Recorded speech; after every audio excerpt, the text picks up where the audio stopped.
Welcome. Welcome, and please take your seats. We're about to begin.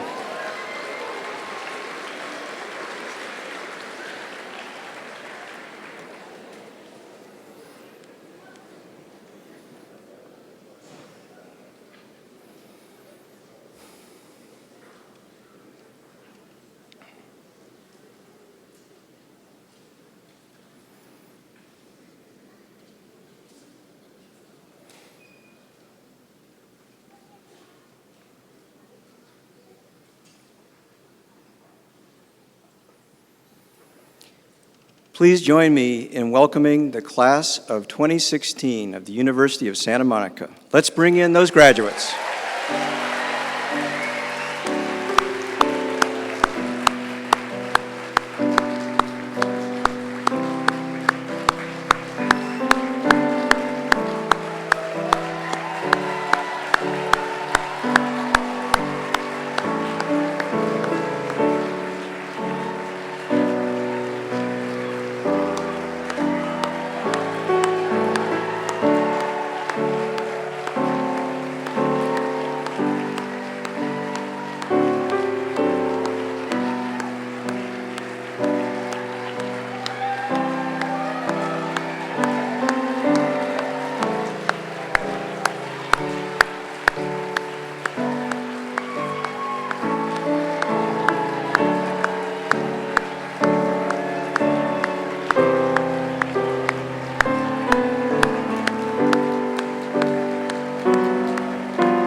Welcome, welcome, welcome. And welcome the people from far and wide on the internet. On behalf of the Chancellor, faculty, and Board of Trustees, it is my honor to celebrate with you the 35th graduation and commencement exercises of the University of Santa Monica.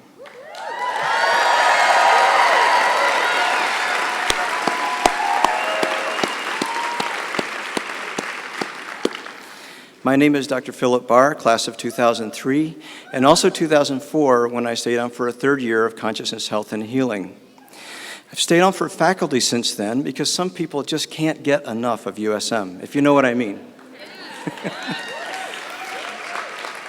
So before we get any further, I would like to acknowledge all the families, friends, and loved ones who made it possible for our graduates to be here today. And some of you even made great sacrifices for a whole weekend each month for your person to be here. Thank you for your support.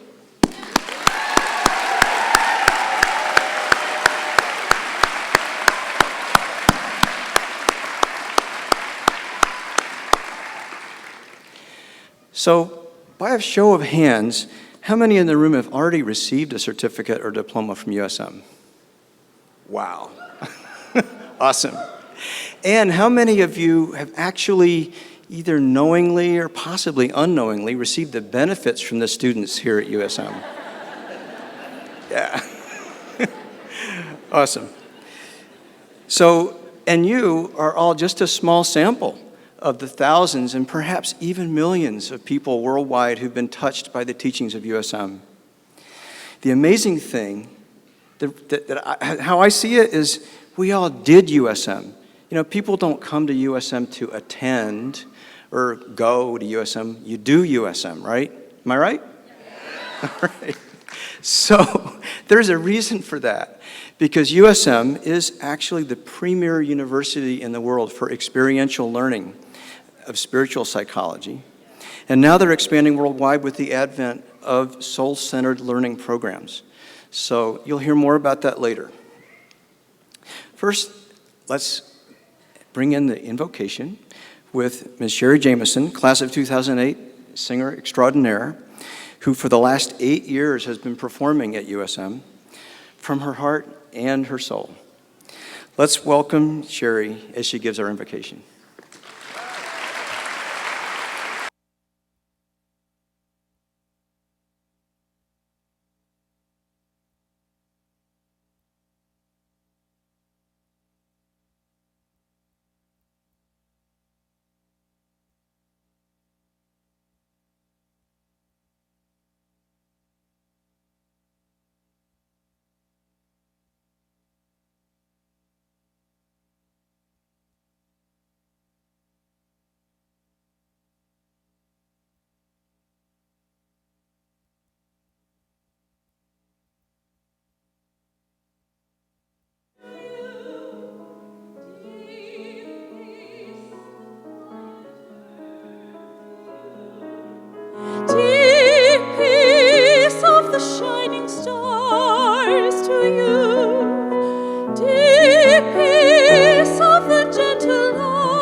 Thank you, Sherry. That was beautiful.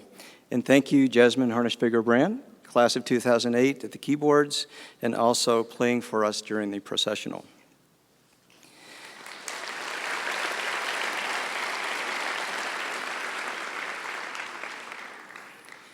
It is my distinct honor to introduce our next speaker, a man who walks his talk. He is an innovator in higher education and a pioneer in the field of soul-centered education.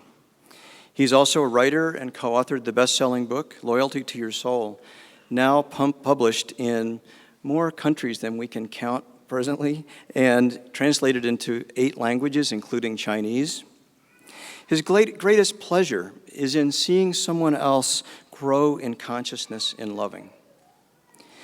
And I can tell you, serving as a medical doctor for most of my life, I can recognize real healing when I see it. And I see that deep healing show up often when Ron is sharing with a student. One of the ways he helps all of us is through his humor. And he's been dubbed the other CFO, Chief Fun Officer. So having served as president and CEO of USM for 35 years, this man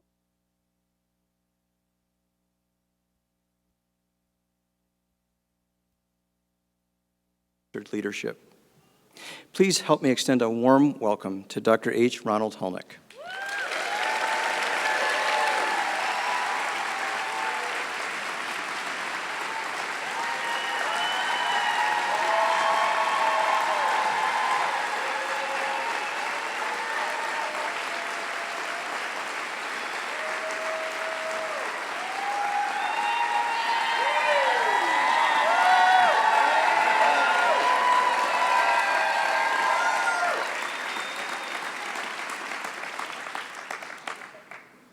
Gosh, you'd think somebody, is my mic not on? Here we go, okay. You'd think somebody famous was up here. First thing I want to do is welcome all the online people. The list I was given, I see we have people from Mexico and Spain, and I know we have John Dale from Thailand, and then a whole group of different states. Welcome to you all. It's just wonderful to have you here.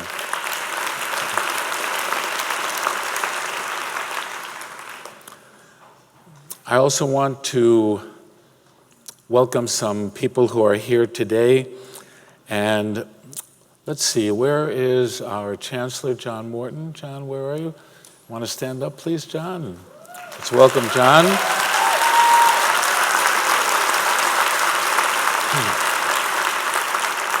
And I know we have some other board members here. Mike, I see you here. And who else? Anybody else from the board here? Oh, Emilio, of course, yes. So welcome to you guys. Thank you. And Kelly. You were so small. There are some other people here that we consider it an honor to be here. It's been quite some time since I believe they were all here together. And that is the current presidency of the Movement of Spiritual Inner Awareness, our sister organization. So Paul Kay and Vincent Dupont and Mark Lurie, would you guys just stand up, please? Welcome.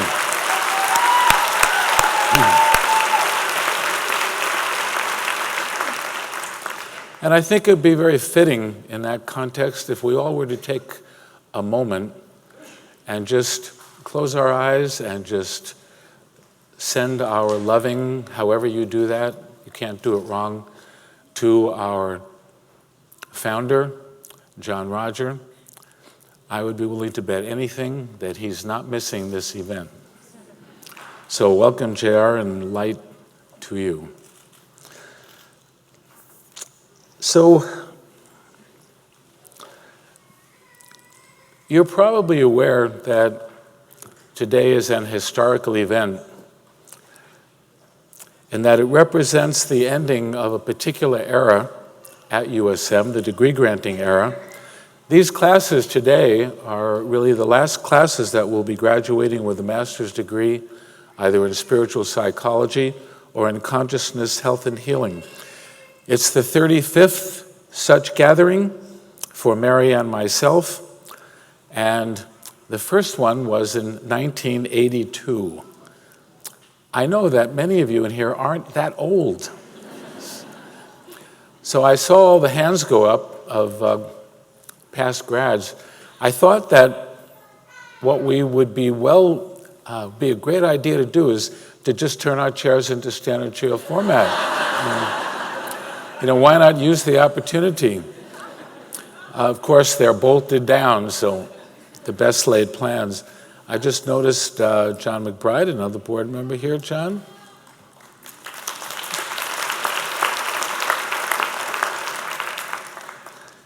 So 6 years prior to that first class, 1976,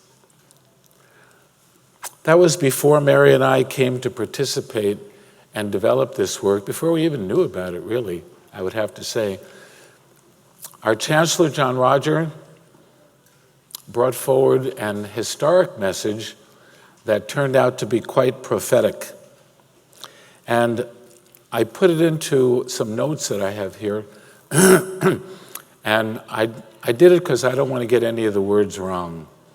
So here's what he had to say, and then let's talk about what that meant and what it means today. So I'm not going to read you the whole thing.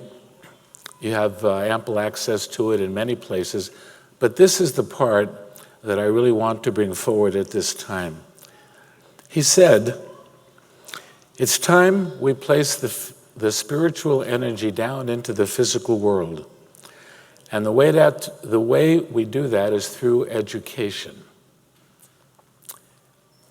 Okay, so far. Now here's the part. "We shall teach and learn to cure ourselves rather than alleviate symptoms."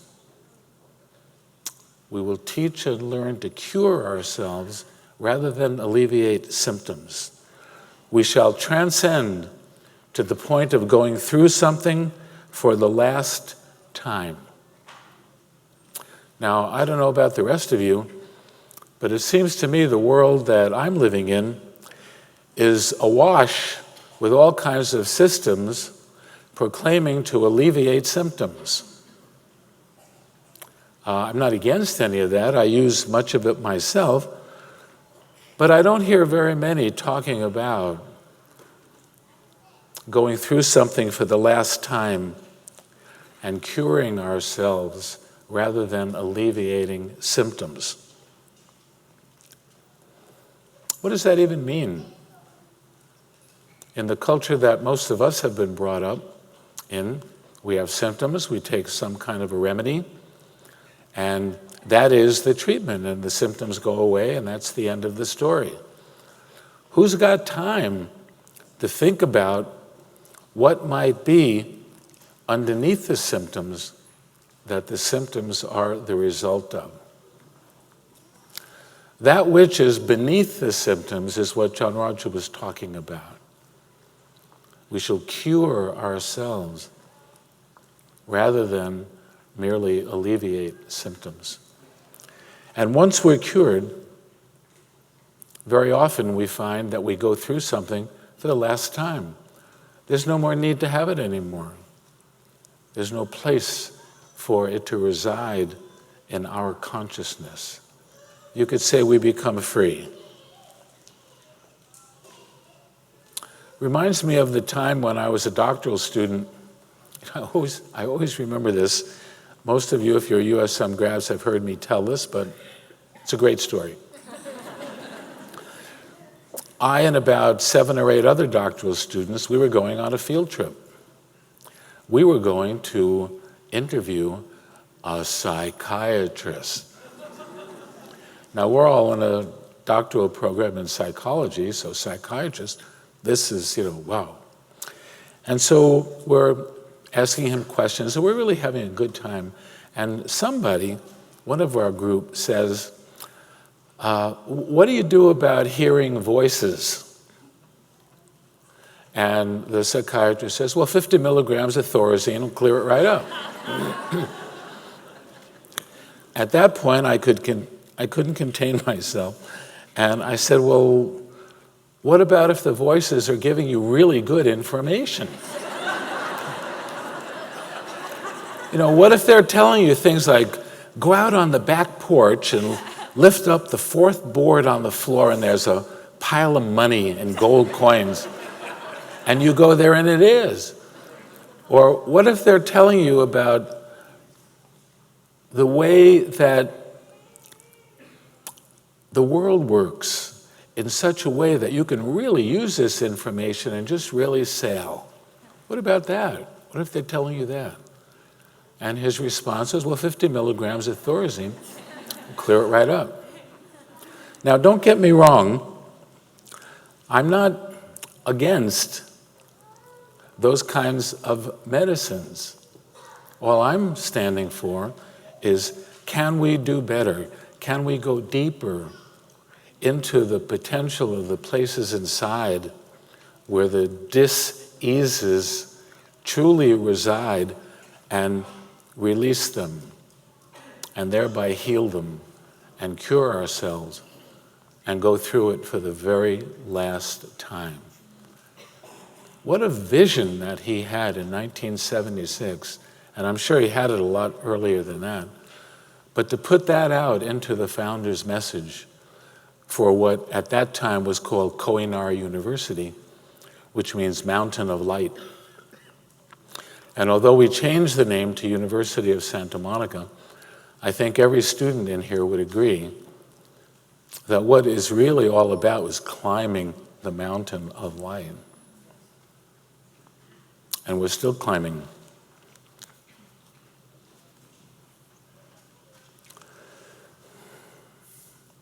My teacher, my first teacher before John Roger, because I had a doctorate in psychology before I met her.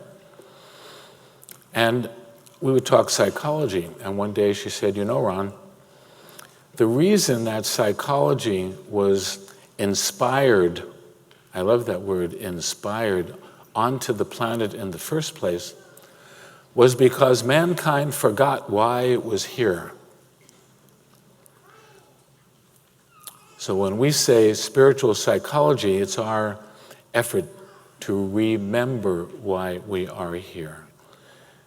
So if you look up the word psyche in the dictionary, you're going to find breath of life, soul.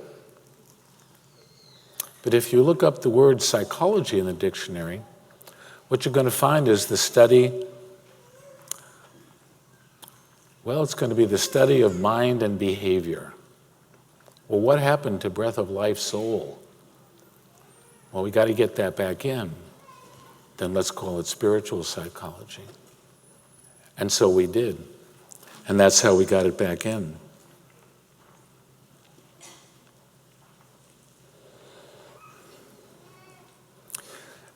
This is a good thing to understand, because if we're talking about psyche, breath of life, soul, that is not an experience that is happening at the level of mind, emotions, or behavior.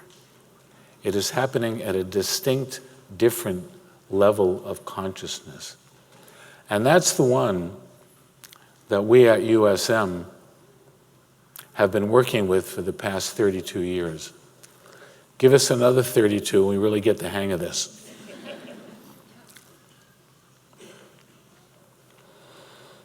It won't be in the realm of symptoms that we go through something for the last time.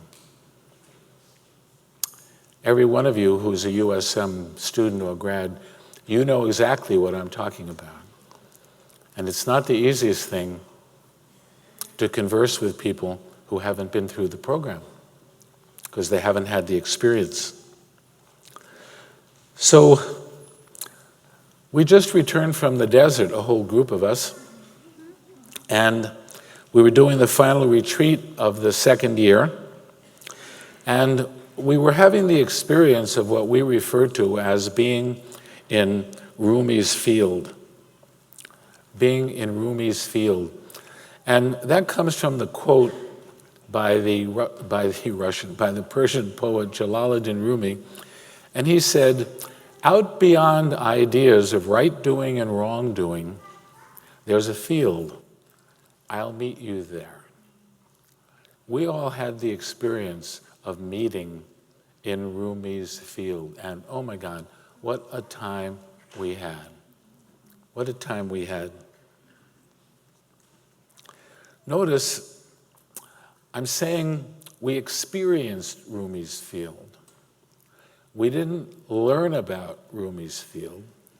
We experienced Rumi's field. And that is a really important distinction. What did we actually experience? It's not easy to talk about. One of the best ways that I've found of describing it, it's like when you wake up after you've been asleep. You won't have the experience until you're awake. If you're still sleeping, nobody can talk to you about what it's like to be awake. So we wake up into something. And that place that we wake up into is what historically has been described as soul, breath of life, spirit. Use whatever word you want. Want God? Fine. We have no quarrel with any of that. And when we cure ourselves and go through something for the last time, what is it that we're actually doing? What are we curing? Well, what we found out, and we've discovered this experientially, 5,500 graduates having pretty much the same experience. We find that we have the ability, once we learn how to do it, to actually effect a cure. What are we curing? We're curing anything in our consciousness that we allow to disturb our peace and our loving nature. That is not a small thing. So it's experiential learning that we're after, and that we have had that time to experience at USM. Let me give you, see if I can give you an example for those of you who are not USM grads. So think of the word love and ask yourself, what does that word mean to you? When I think of the word love, what does it mean to me? And just ask yourself that. Just take 5 seconds to do it. Okay, so whatever you come up with, that's fine. Now what I'd like you to do is imagine the person or the pet, pets work great, that you love most in this world. Imagine them. Did you notice the difference in the experience that you had? By asking yourself, what does this word mean? But then imagining the thing itself, taking yourself into the experience.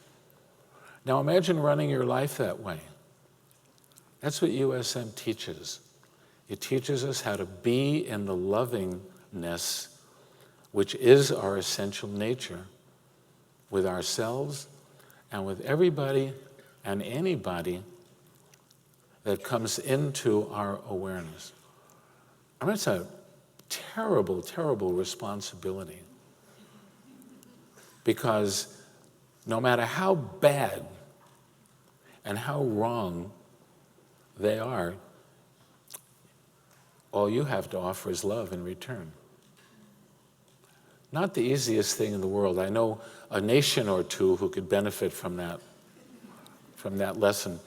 I happened to see a cartoon this morning of 2 Buddhist monks who are married.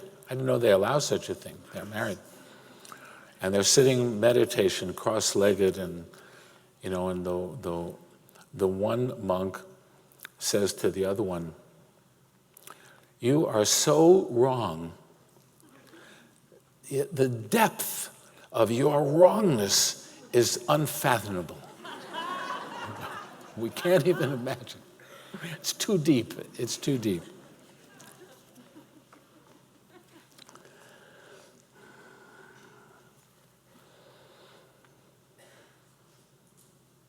when we cure ourselves for the last time, it's kind of like chipping away at a piece of marble.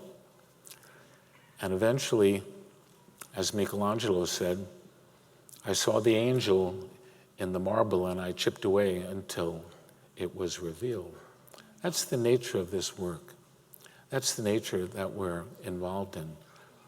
The really great thing, or one of the really great things about it, is doing it together the way that we have doing it together. There's something about coming together that way that, how can I say it? It's the old adage, the whole is greater than the sum of its parts. We come together in that energy, and you could say anything into that group, and it'll be just taken up into the breath of life, the soul, and you walk free.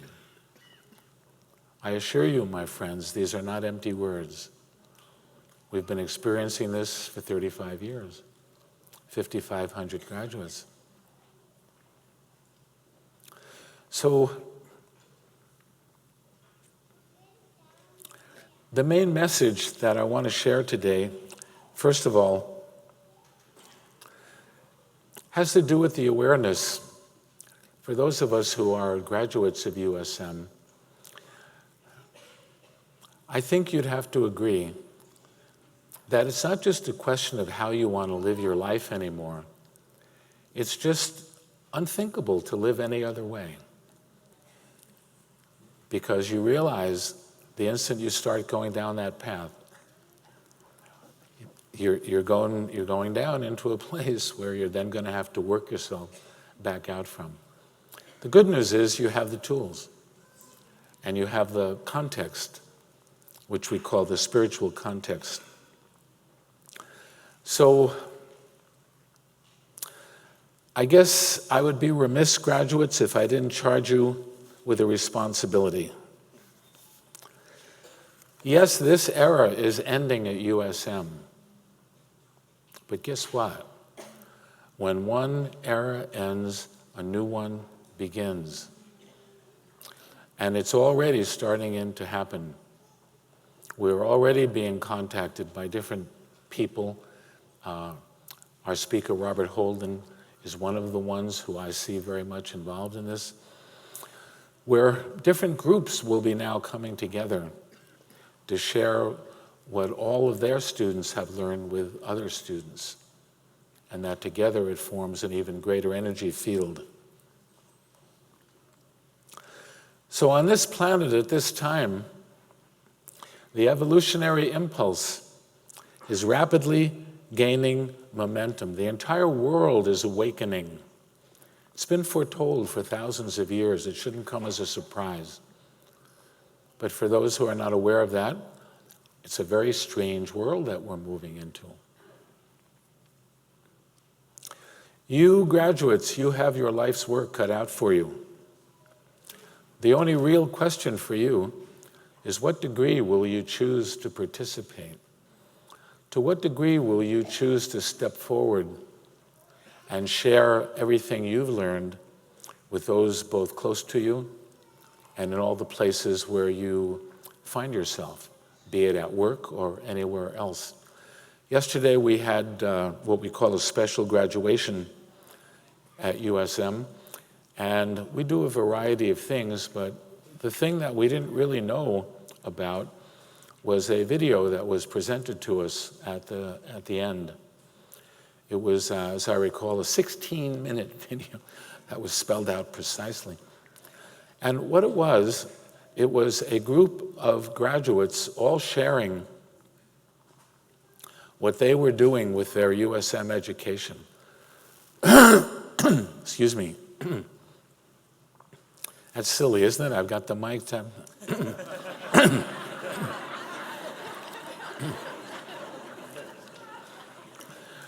The thing that was the most magical about it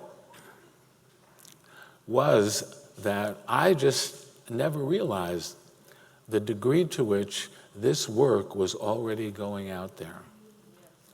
I mean, I was taken aback. And I know Mary had the same experience. And so, Daring to live a soul-centered life is what we refer to it as, and that is the challenge we each face. A day or two ago, I received an email from a grad. I don't know if she's here today. It doesn't matter. It's not that it doesn't matter she's not here. I mean, just for purposes of the quote, it doesn't matter. Here's what she wrote. She wrote, "I'm extremely proud to have benefited from attaining my master's degree in spiritual psychology in 1999. Since then, I've noticed that when I meet another USM graduate for the first time, there is an unspoken and instant respect we have for each other. We know that we have walked the path, we've done the work, and we've clearly sought to live the higher precepts of the master's program that the master's program taught us. I am truly happy to be in the midst of fellow USM grads." And if she's here today, I would imagine that would be a happy day to be in the midst of so many USM grads. And to that, I would simply add, thank you. From me personally, I want to thank all of the USM grads and all those who have supported you in your education.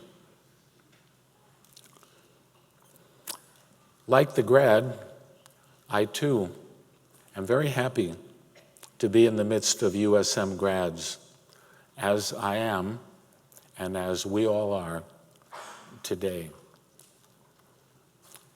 May this gratitude extend throughout eternity into everything that we do. We'll send that love ahead. Thank you.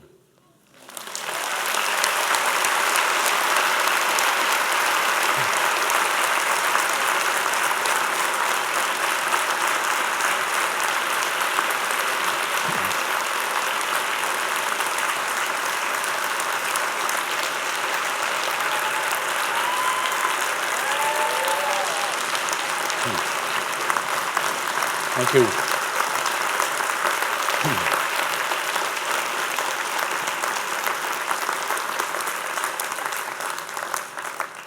So, giving the talk is the easy part. Now comes the more challenging part. How do you go about introducing someone who has been the most important aspect in every area of your life? It's one thing to have someone who's been important in one area, or maybe even two, but every area? You all know her. She has one of the most unique sets of skills of anyone I have ever met. She can be the most loving person, and you all know that. And in the next minute, she can be the most exacting person. And somehow all of that is in one package. Most people lean one way or the other. When we first had a meeting with John Roger, I was concerned. And I asked him, I said, I have a challenge, I need your advice. And I said, I'm thinking of asking Mary to marry me. Now you're going to love this. My concern is that will interfere with my spiritual growth. And my question was, will it? And John Roger thought for a second, and he said, yes. Which is not what I was expecting to hear. And there was this pause, and he said, if you let it. And I thought, whoa, what a thing. And then he said, personally, speaking for myself, your energies match very well together, and you could do a lot of good work together. So it is my pleasure to introduce to you the most loving, courageous, you put all the other adjectives to it, my life's partner, who I am so blessed to have, Dr. Mary R. Hulnick.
I have stood here so many years before so many graduates,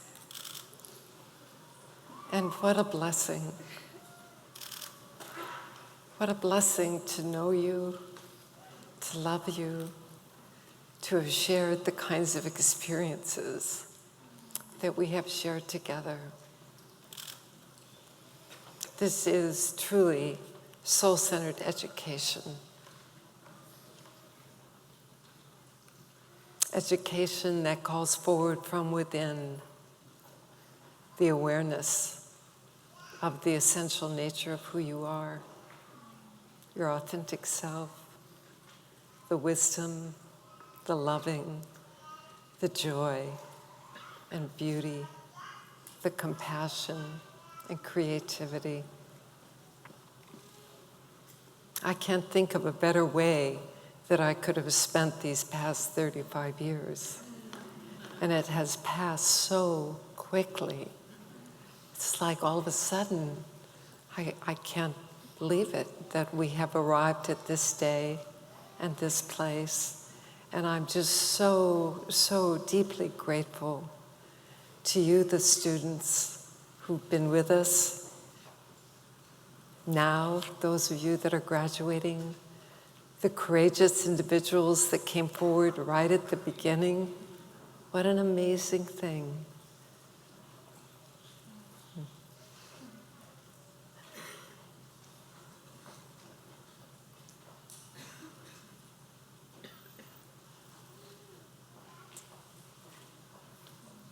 Yeah. So,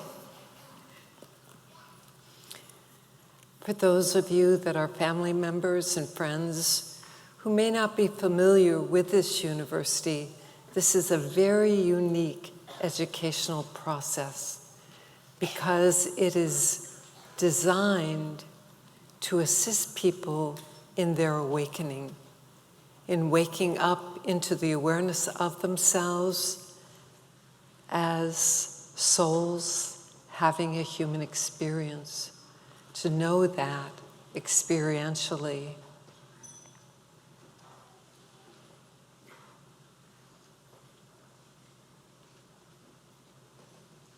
Ron talked about some of the experiences that we have shared together.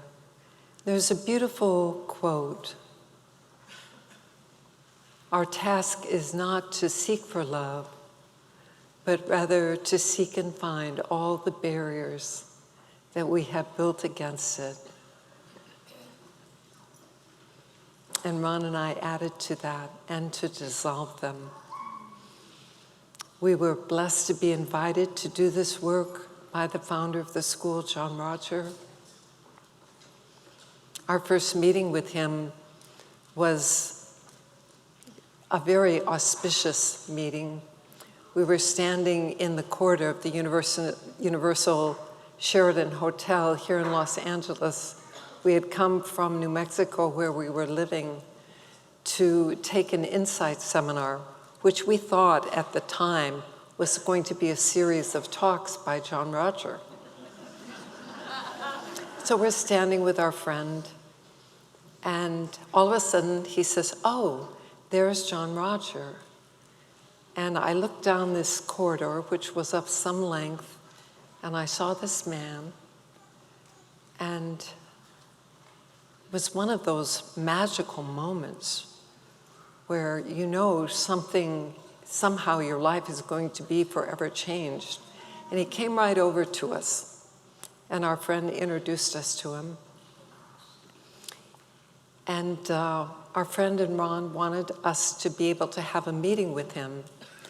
And so at that time, he still made his own appointments. He took this tiny little address book out of his pocket, calendar, and they talked about when they would meet, and he said, "Now, who will be at this meeting?" And Ron said he would be, and our friend said, "Well, I'll be there too." And then he looked at me, and he said, "Well, what about you?" And I said, "Oh, I'm very busy."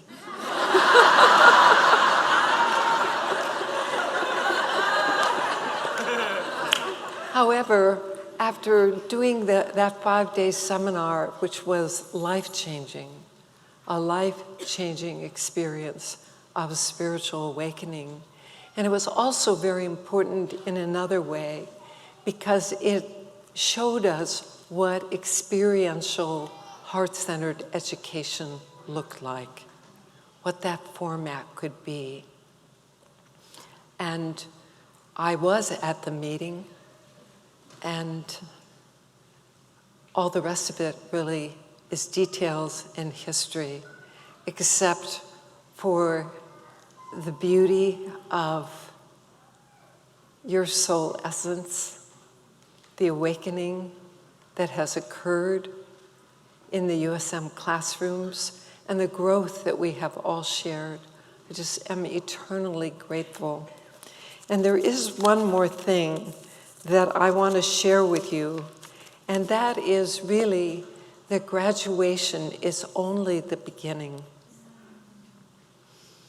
You worked hard for these degrees, and a competent USM graduate demonstrates a learning orientation to life and knows that the ultimate competency is an unconditionally loving consciousness. As I recently shared with a grad, no matter what the question, the answer is loving. And learning and demonstrating that is truly a path of mastership. And Ron and I can attest that true mastery of the principles and practices of spiritual psychology, it's a lifelong process, and it's a revelational process. A true master is someone who demonstrates by example that they have integrated and consistently apply what they have learned and what they continue to learn. The founder of this school, John Roger, was also our teacher, is still our teacher and our master, even though he has been gone from the planet for almost 2 years. And he was a living master.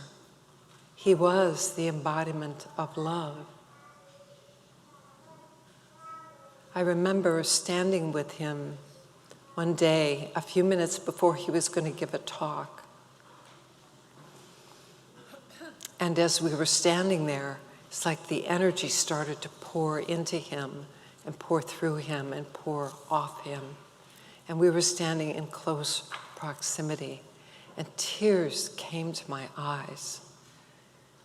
Because here was a living example of what it means to live life as the presence of love. All of you have had beautiful experiences within yourself where you became flooded with the loving, that is your essential nature, that is the loving of spirit. And you have shared that with each other. How many moments of soul gazing have we done? So many. And today, as you moved into the format for the processional, and as you passed by us, and we had the blessing to look within your eyes and see the beauty of your souls, I'm just so moved by who you are, by the courage you have demonstrated, by the commitment, by the great strength of heart and persistence. You have earned these degrees. Now let's see what you do with them.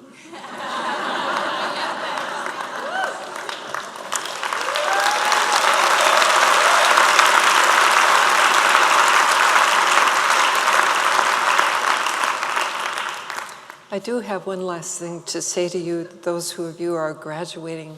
Sometimes life throws you a curveball. That's just the nature of the process here on the planet. You find yourself encountering a challenging situation or circumstance. Perhaps your ego is doing its I'm upset because dance.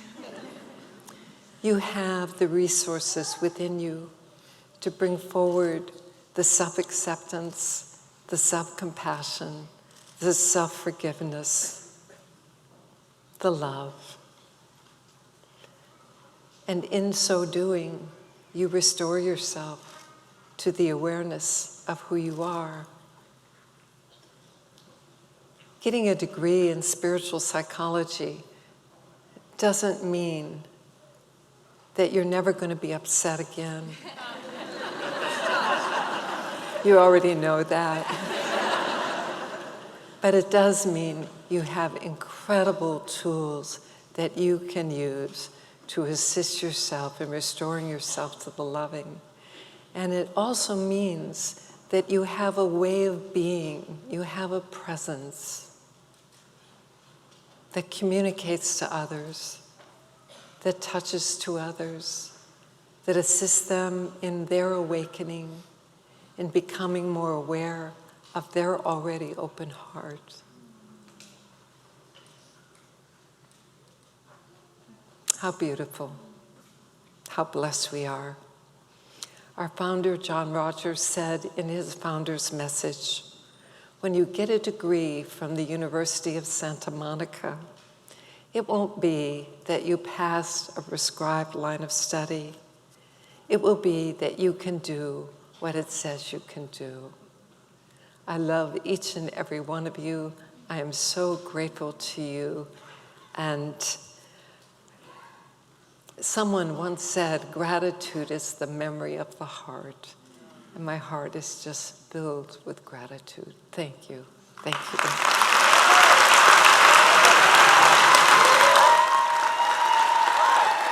you.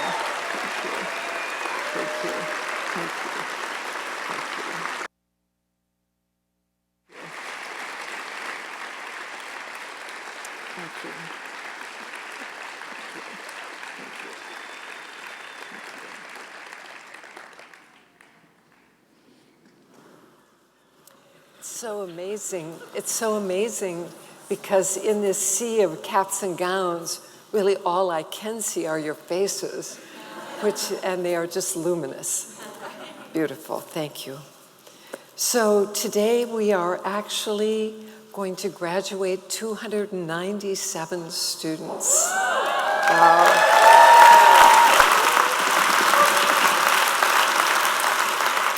You are the second largest graduating class in the university's history. The largest was 298. So we have here at USM a commitment to lifelong learning, and we make this education available to qualified students regardless of their educational background. So we have degree-seeking students who complete the requirements for the master's degree. And then we have certificate of completion students who participate in the program really for their own growth and their own learning. And here at USM, we acknowledge both approaches as equally valid and valuable. In just a few moments, we're going to be conferring 24 certificates to the students completing the Spiritual Psychology Certificate Program. And this certificate of completion is really a certificate of accomplishment. We might even say it's a certificate, and if you ever have doubts that you have grown at all, take a look at it and let it be a reminder of the awakening that you have experienced. And make no mistake about it, those of you that are gathered with us here today in this great hall and online, these graduates earn these certificates. So for the conferring of them, I'm going to ask my lovely colleague, Alicia Rester-Frazee, to join us. She is a first-year faculty member. She is also the director of programs and the inspiration to all of USM's online work. Alicia will be calling the names of each of the graduates. Please join me in welcoming Alicia.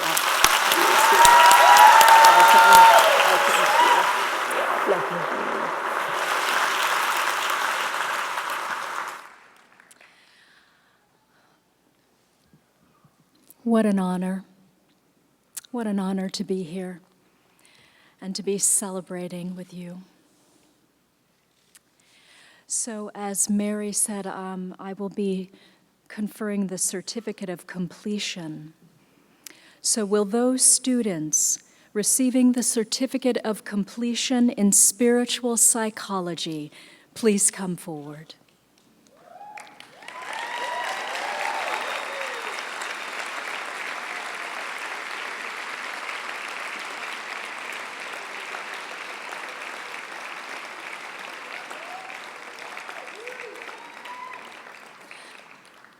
And we ask that you please hold your applause until all the certificates have been awarded. James Burton.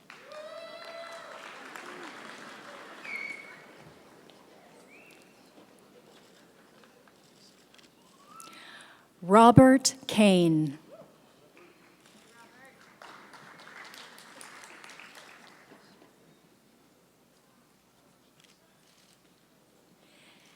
Jason Costes.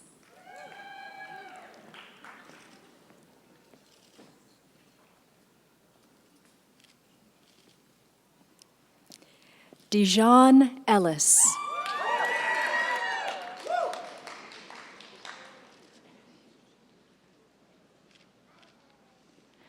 Brad Frizzell.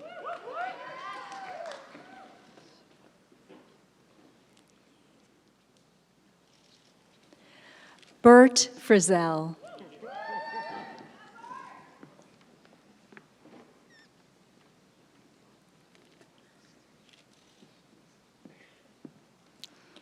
Jesus Garcia.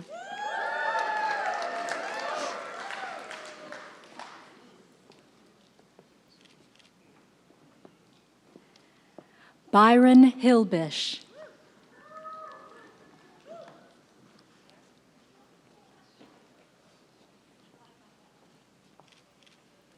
Robert Holland.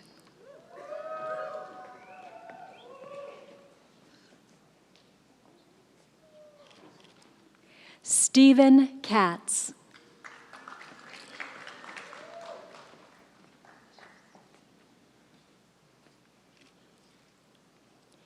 Gary Kruger.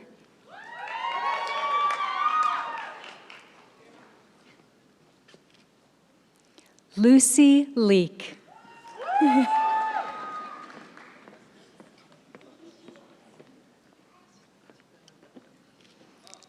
Paula Malice.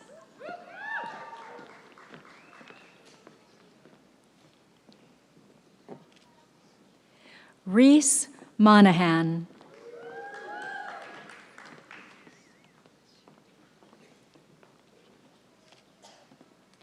Rosemary Montana.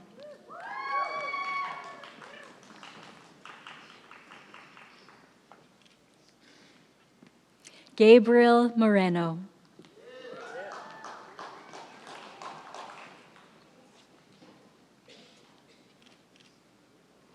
Amy Finney.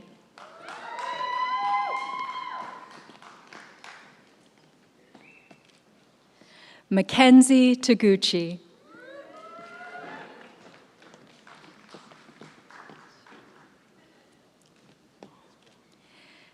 Nicole Tenaglia.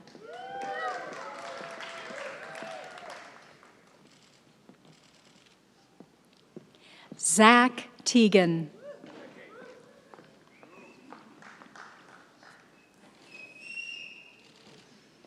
Jennifer Vega.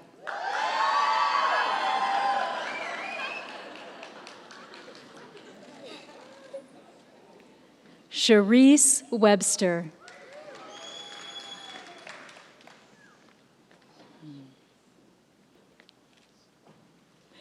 Randy Webster.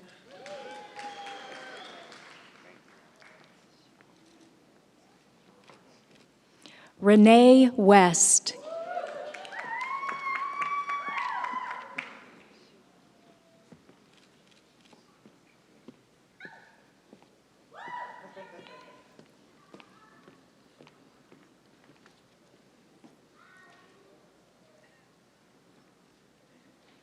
Let's give him a big hand.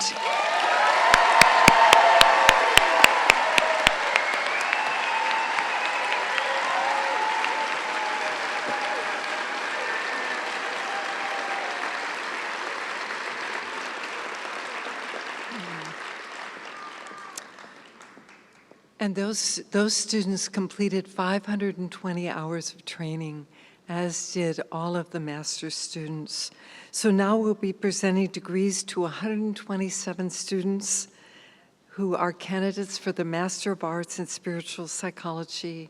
We do the traditional hooding ceremony for each student as an acknowledgement of their achievement and of their mastery. The hoods, you'll see their hoods. The gold is the velvet, is the subject matter discipline of spiritual psychology, and to me it's very appropriate that the color is gold, representing the true gold of the authentic self. And the satin chevrons inside the hood are actually the school colors. So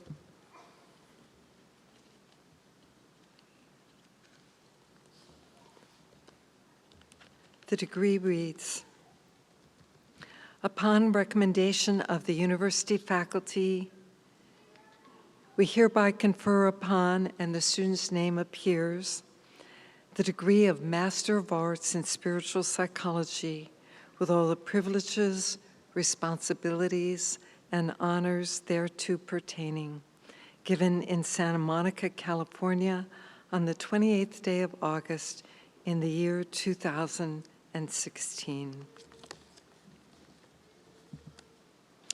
So I'm asking two of our beloved faculty to come forward to participate in the hooding ceremony, and that's Carrie Douts and Steve McDonald.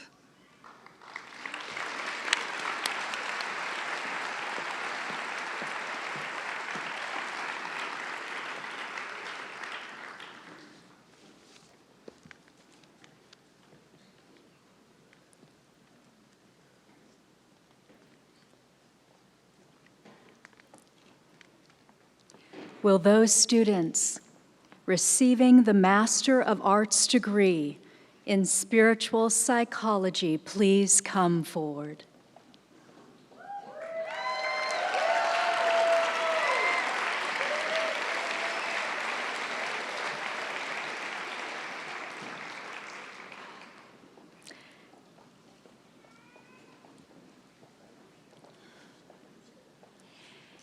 Aaron Alexander.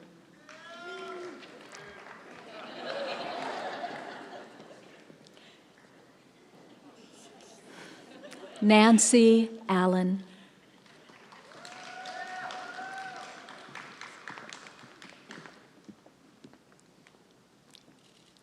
Claudia Arteaga.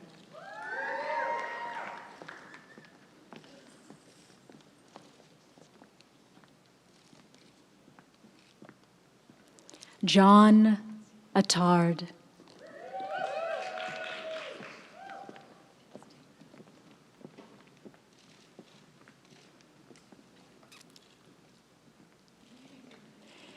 Tinuola Awopetu.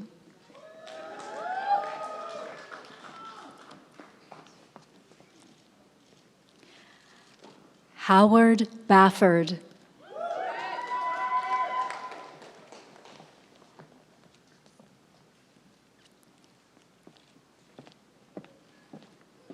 Allison Balser.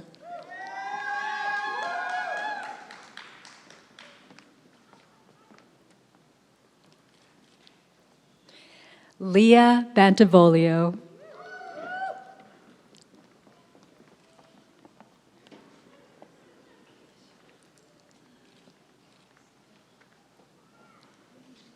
Melody Fathi Baruni.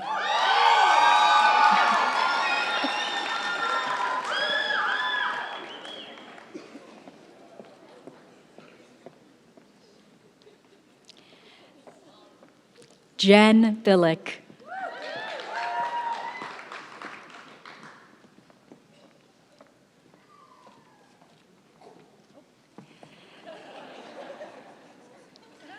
Dion Blaha.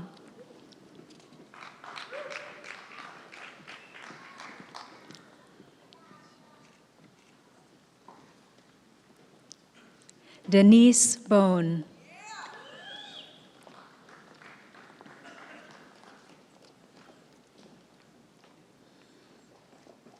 Stu Bone.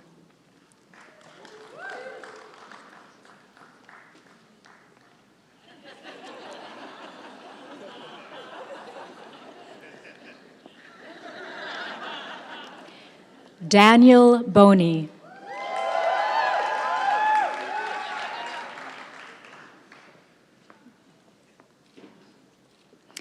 Allie Boone.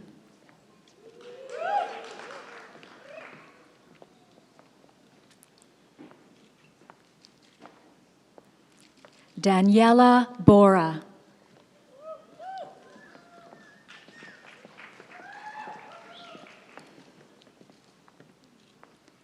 Carrie Boyd.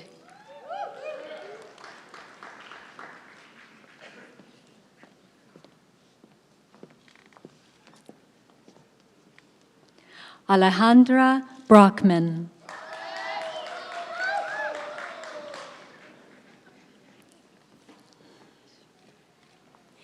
Tammy Bryant.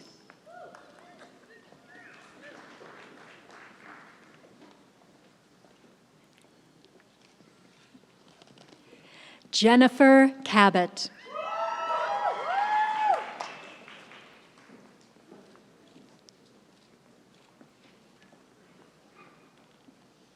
Lane Carlson.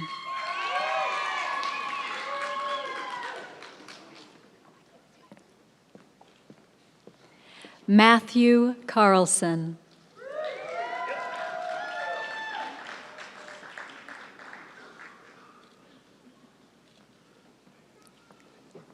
Dominic Carnevali.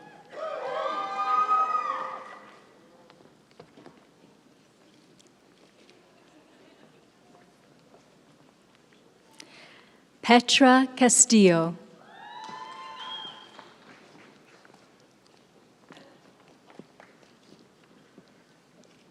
Susan Chance.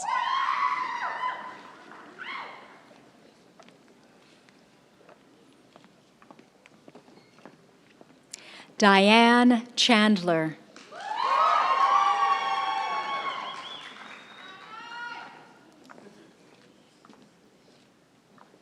Susan Cooper.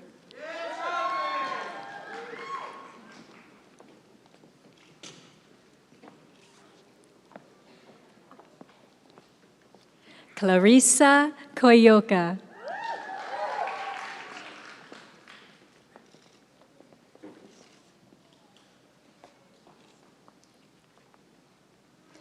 Zev Daniels.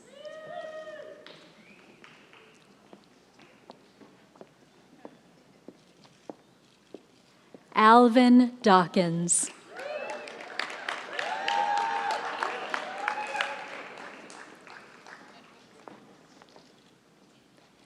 Sam Deephouse.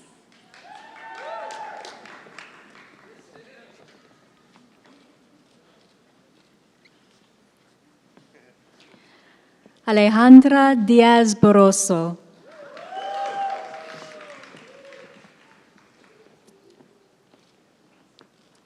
Dee Dee Dunbar.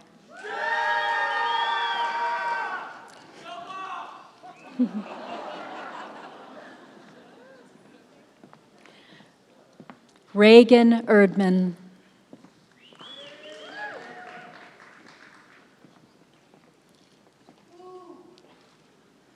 Shamsi Espana.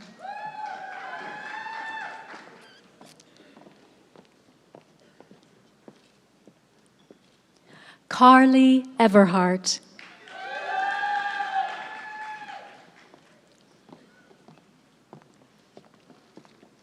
Valerie Fayard.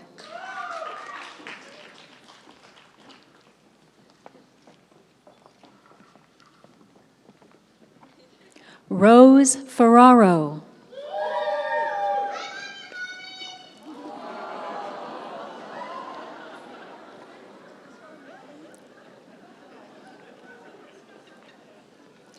Sarah Ferris.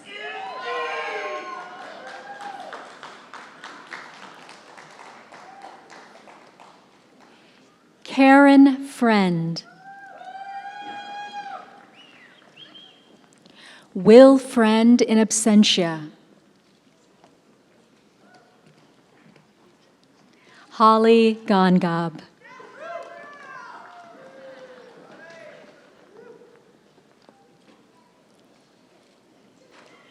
Piri Jones Grossman.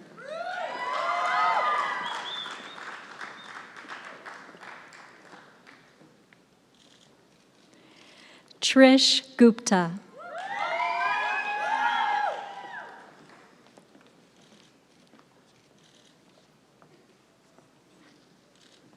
Sarah Hyam.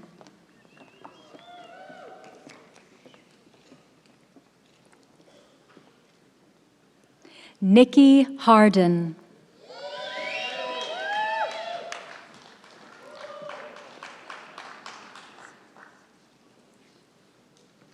Teresa Haugland.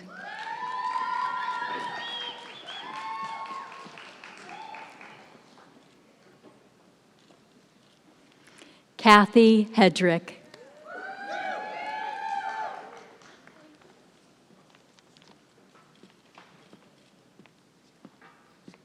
Lana Herman.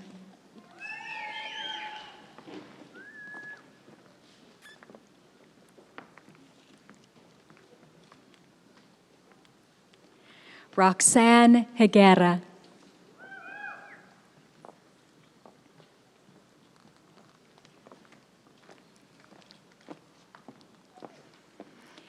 David Jaramillo.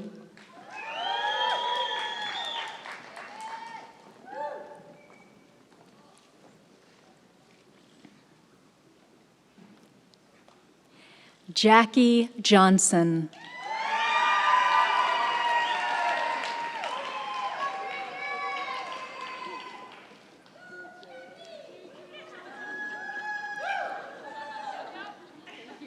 Terrence Cava.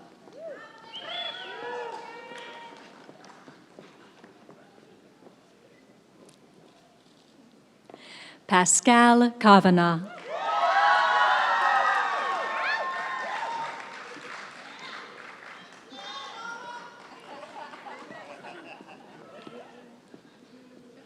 Brian Kelly.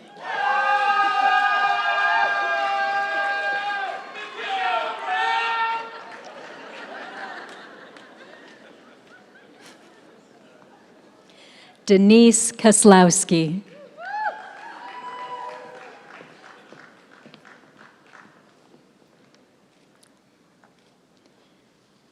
Brianna Colwyn.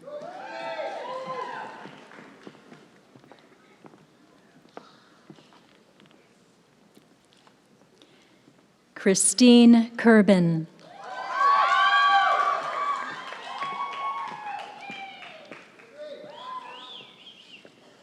Alethea Lamb.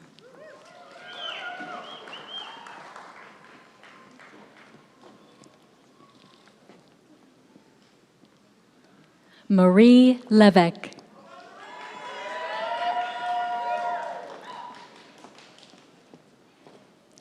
Yolanda Lay.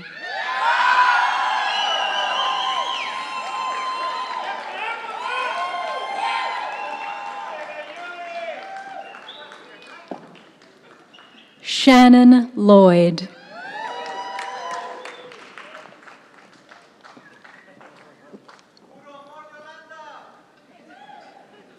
Linda McDonald.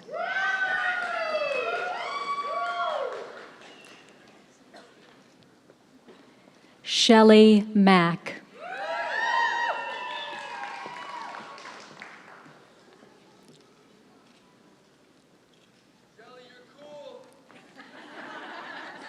Helena Shoshana Mayman.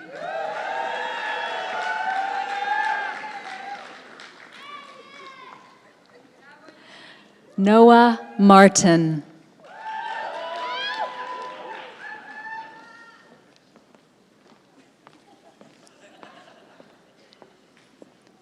Lucian Mazora.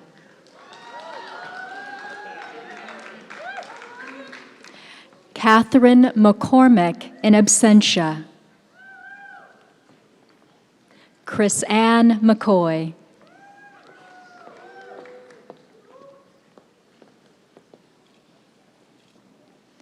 Dennis Mackerlane.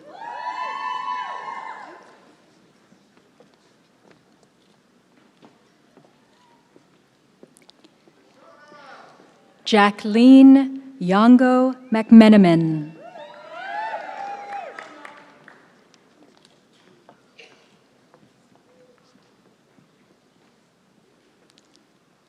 Diana Miirovich.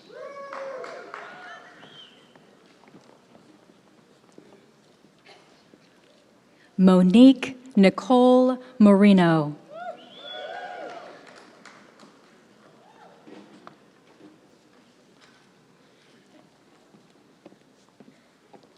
Sherry Mortimer.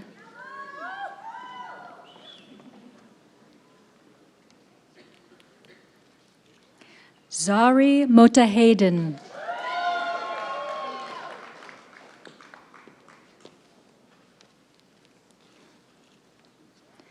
Olivia Munyak.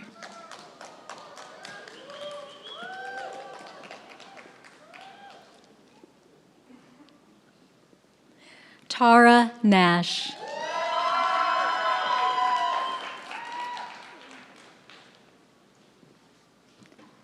Nancy Newell.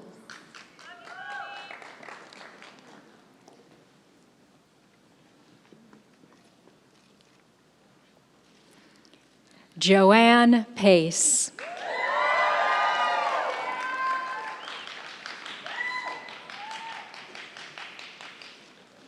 Rebecca Pelletier.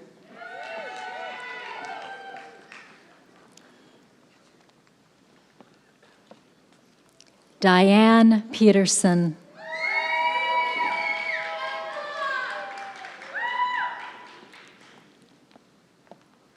Stephen Finney.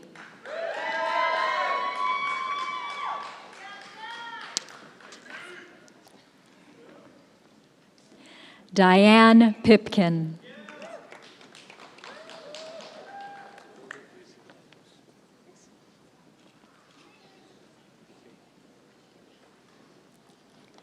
Allison Poe.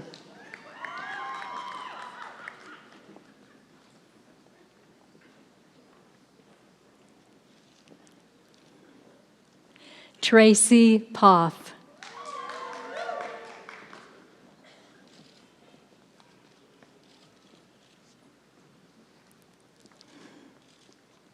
Maye Ranhel.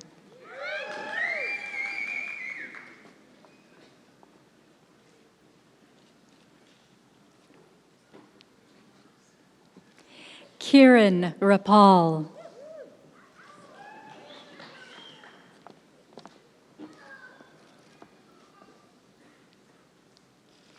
Tammy Ratner.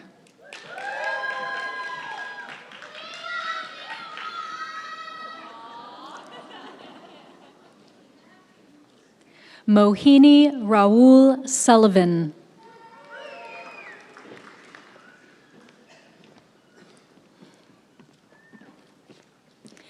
Melissa Reel.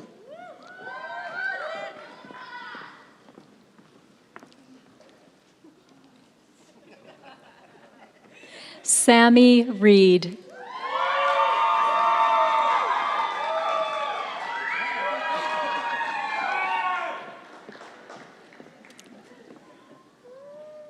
Jennifer Richardson.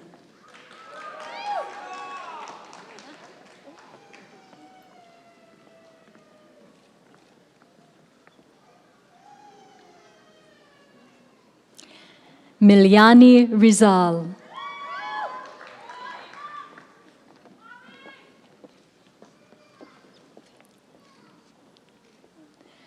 Jonathan Roman.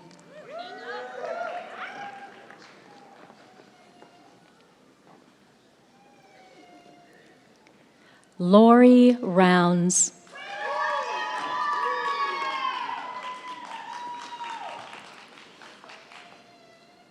Mia Rue Robbins.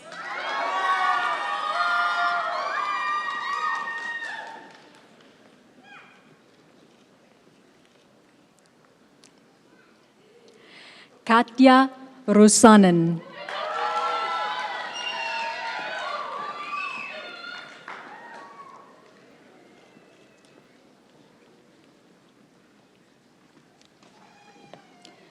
Sepide Sawide Najad.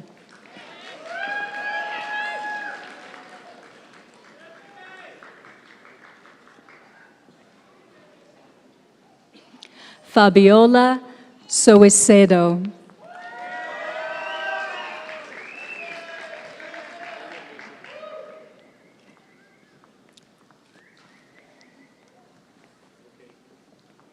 Maxine Schmirk.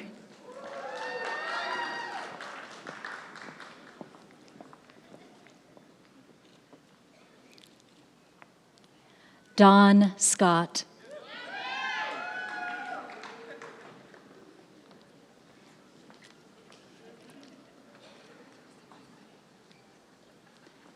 Jennifer Scott.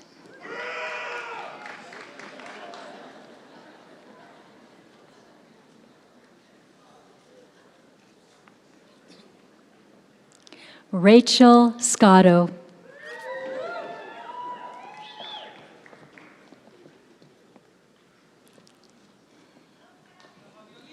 Jacqueline Sees.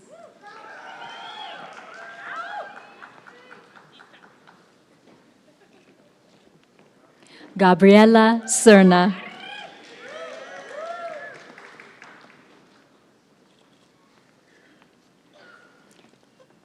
Shahruz Shafi'i.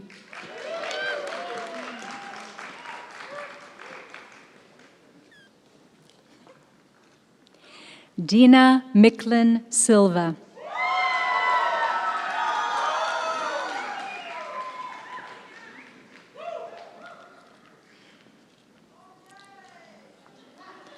Portia Smith.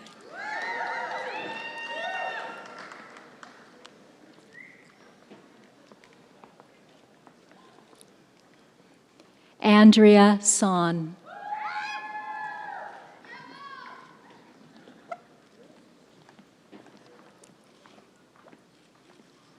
Raymond Soleimani.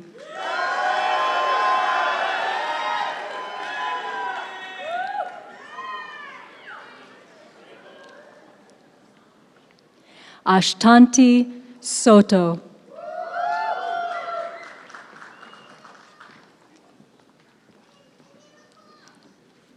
Ashley Stahl.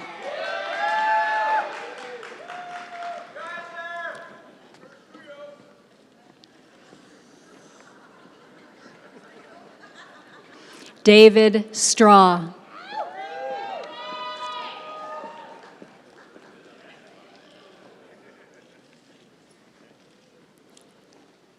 Carrie Strandman.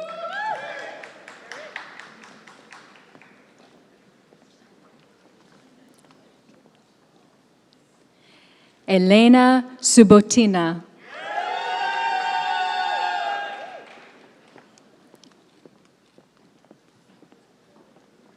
Kristen Tatman.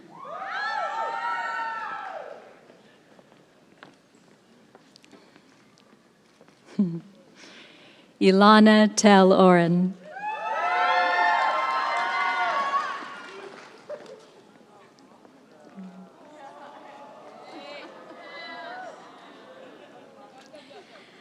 Vanessa Valdez.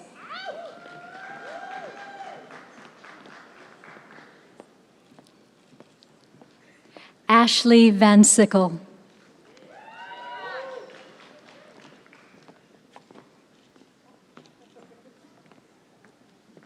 Janice Vrona.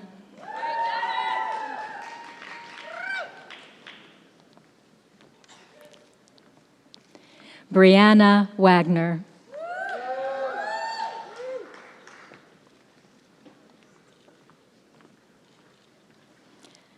Krista Watts.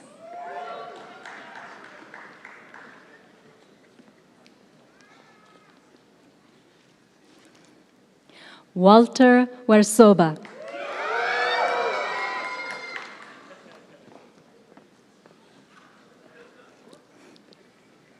Sarah Wierzalowski.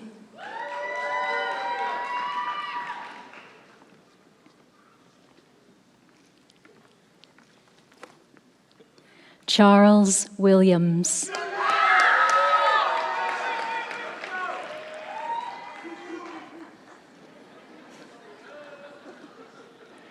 Jessica Winterstern.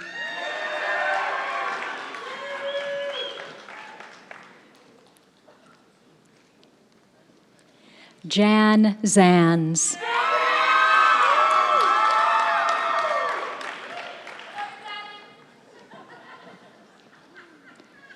Belinda Zilberman.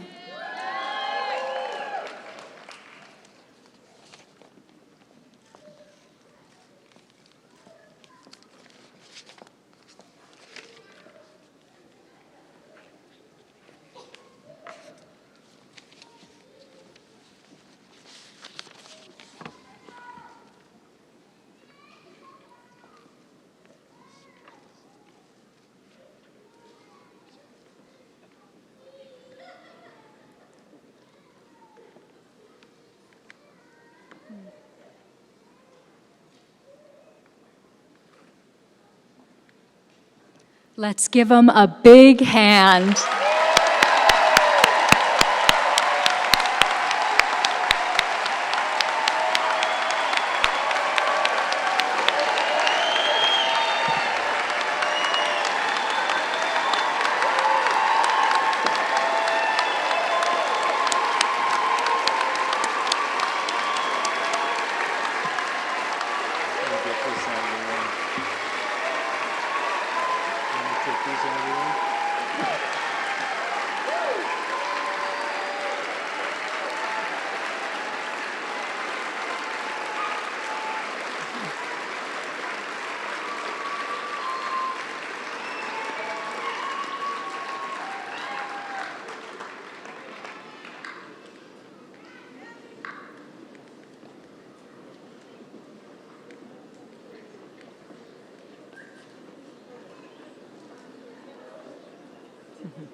Well, today we are twice blessed. Now we will be graduating 146 students from the third year Advanced Spiritual Psychology program in consciousness, health, and healing.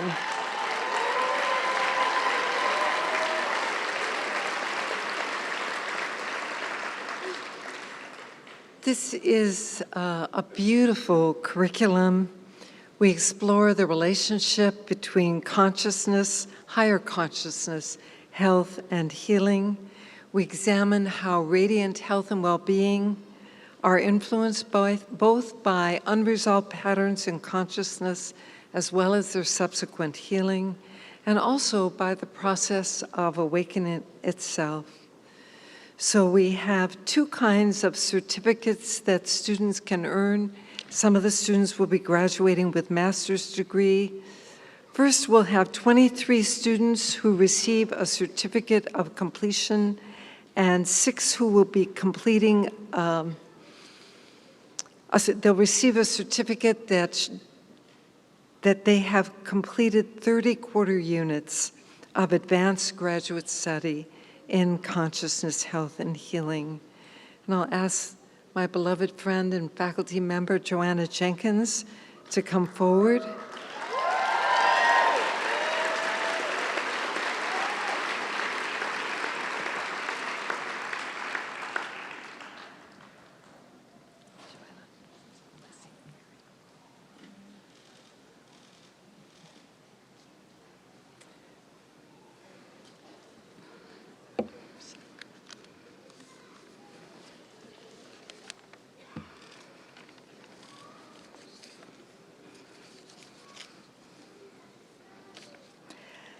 So this is an honor for me and for you.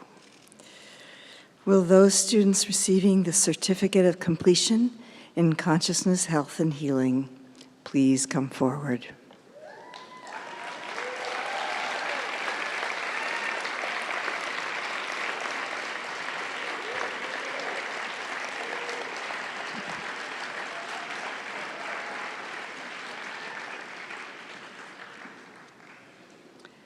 And we'll ask that you hold your applause until all the certificates have been awarded. And Clark Bailey.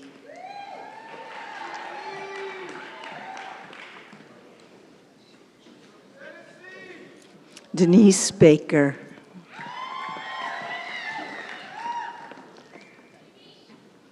Robert Brenner.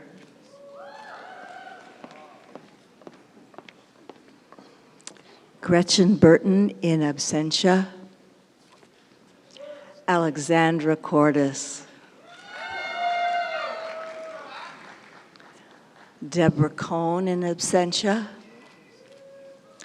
Shabnam Day.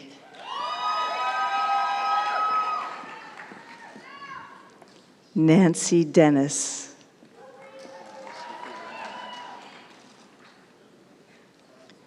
Lucia Dwanell.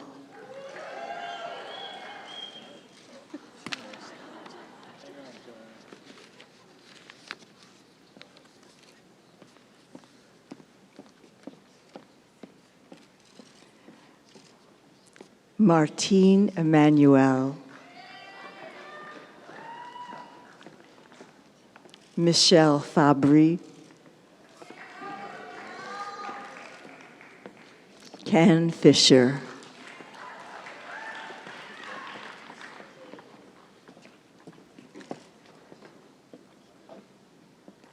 Rhonda Gone.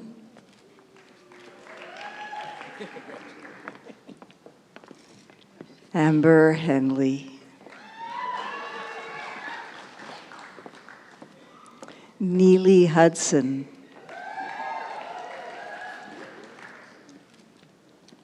Jason Kyle.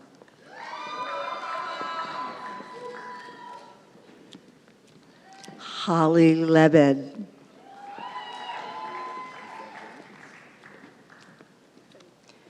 Rashawn Levias.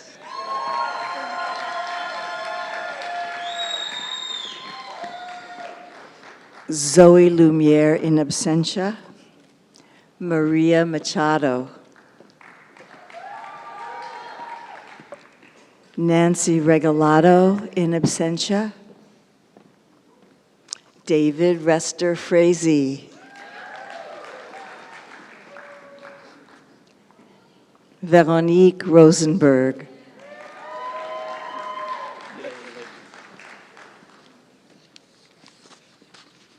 Jeff Brickell. Jennifer Kayer.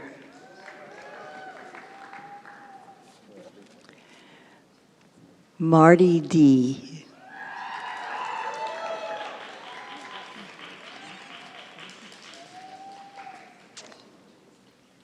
Linda Humphreys.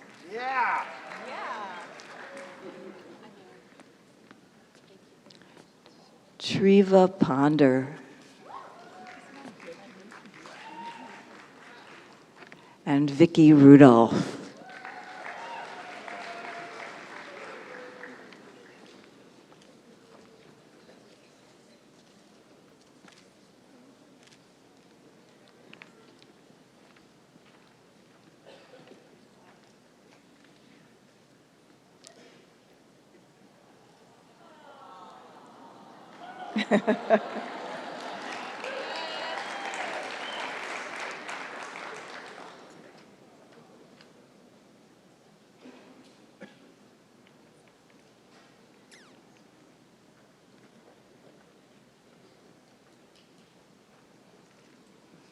Let's give them a hand.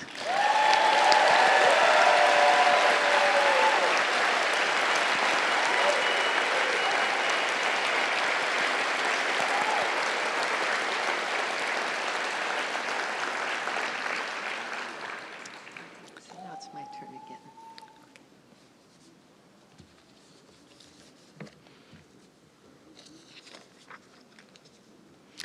All right, so next we're going to be hooding 117 graduates who are receiving the Master of Arts in Spiritual Psychology with an emphasis in consciousness, health, and healing.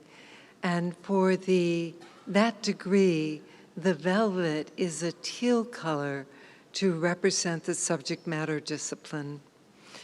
So I'm going to ask Dr. Philip Barr and Dr. Lily Goodman-Freitas to come forward to participate in the hooding ceremony.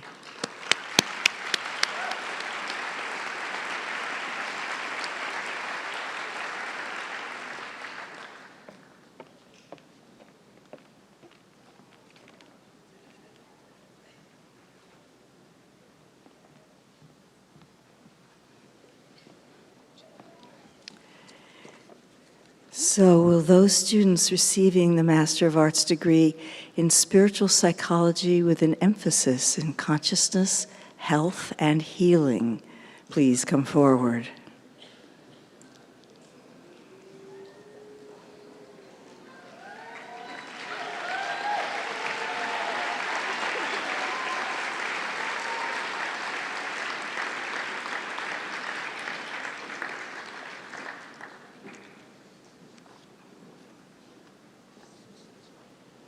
Ed Adams.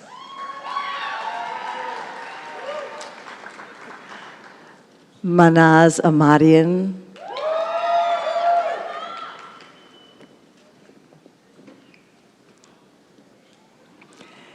Kathleen Allman. Diane Alvey in absentia. Louis Amoroso.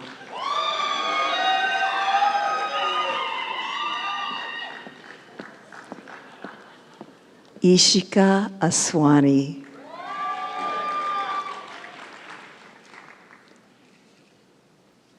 Joyce Averna.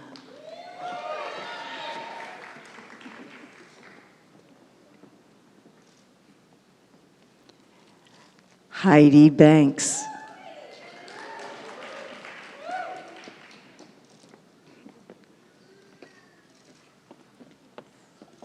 Suzanne Barone.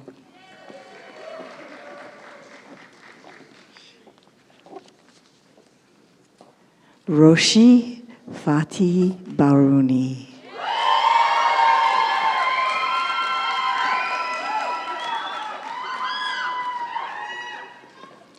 Alona Bauer.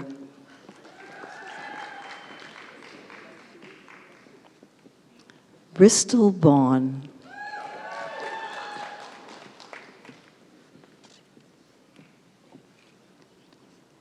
Linda Bug.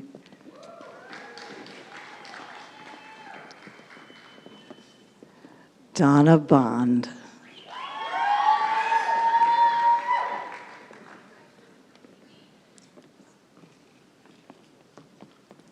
Johnny Burke. Bill Burkett in absentia. Jeffrey Carson in absentia. Grace Casas Silva.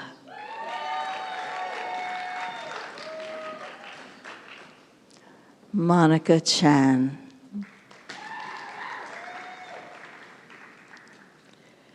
Li Chuan Chang.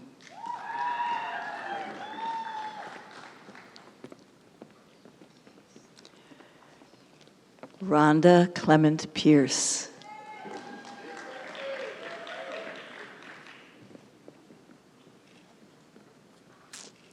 Larry Cochran.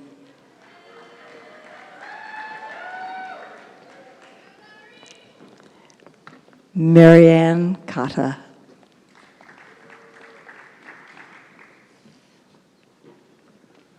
Gary Crisp.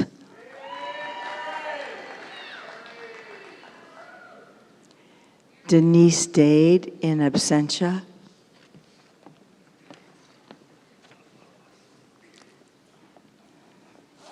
Mehdi Devaki.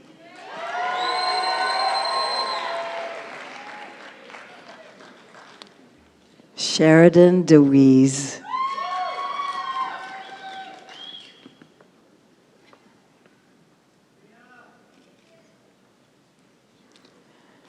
Doreen Dici.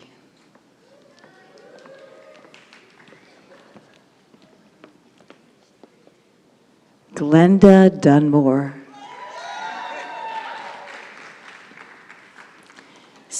Stacy Eldridge in absentia. Jenny Emblem Castro. Mark Irwin. Andrea Esplin in absentia. Jill Esplin in absentia. Jessica Foster in absentia. Laura Foster. Annie Gabbert.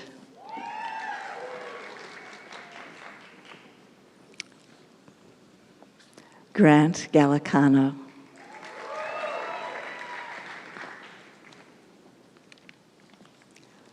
Atul Garg.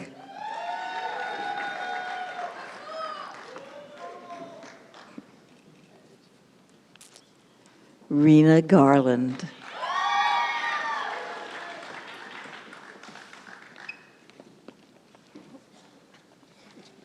David Gershenson.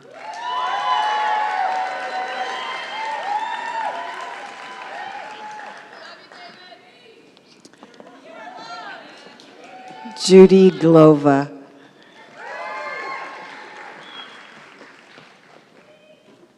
Kathy Goldman.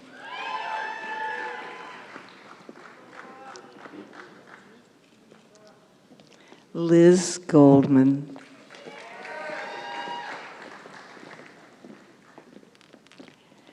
Emily Graham.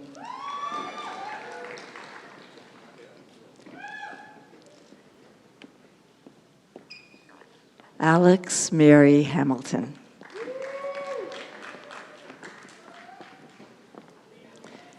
Sarah Hanner in absentia.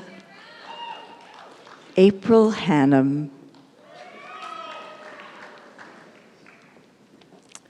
Matthew Hanover.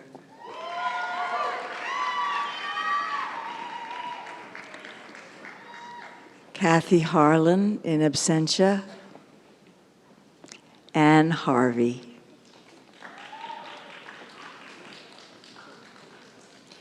Unity Imani Imoja.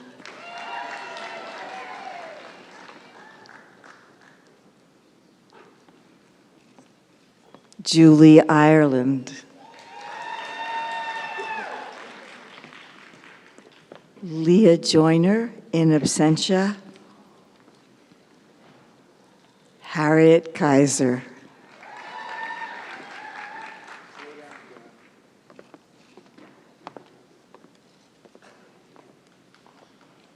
Cynthia Kersey.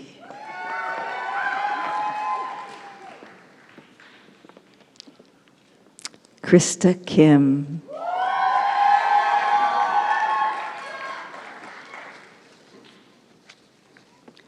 Soraya Kinge in absentia.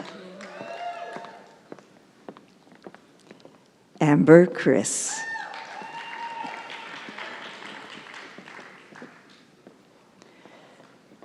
Ginny Kuhn. Lori Cush in absentia. Sue Laszlo in absentia. Cheryl Lazarov.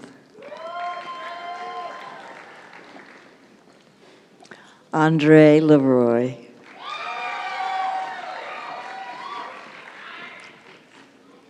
Fran Lubell.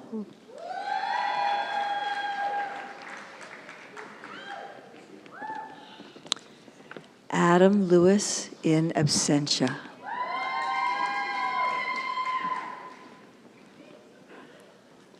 Jane Lucian Sholey. Meg McCrae in absentia. Maria Jose Maranon.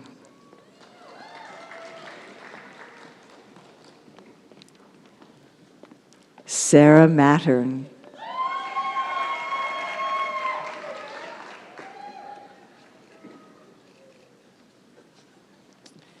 Catherine McClelland.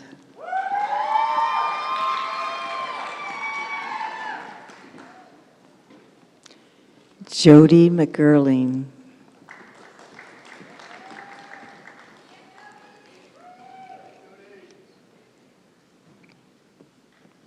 Stephen McGee.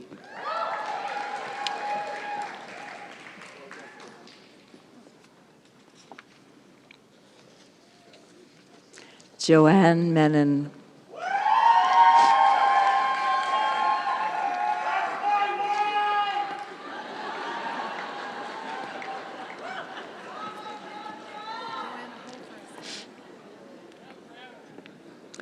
Nahid Mokhtari. Molly Morgan.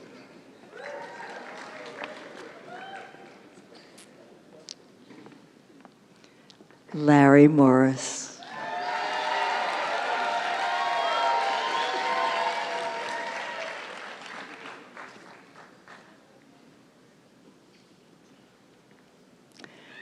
Gina Murdoch.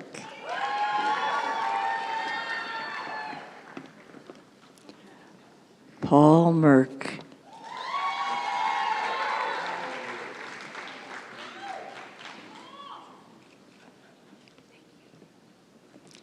Rena Negrani.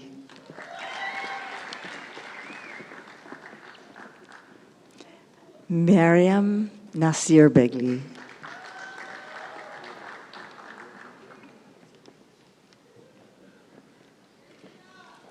Tree Wynn.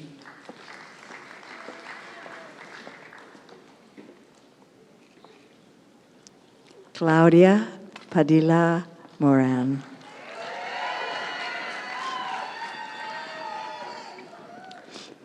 Christina Patai in absentia. Don Patterson.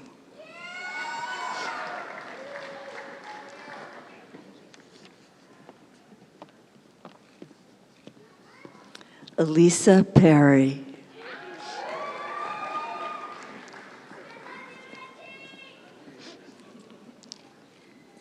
Patty Phelan.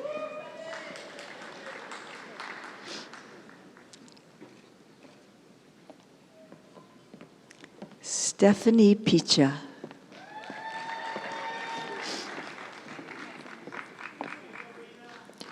Jocelyn Pilling.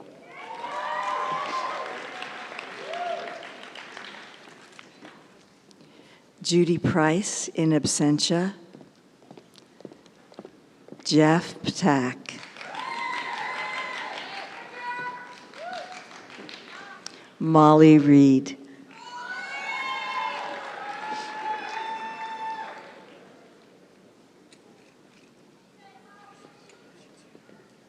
Cynthia Rogers.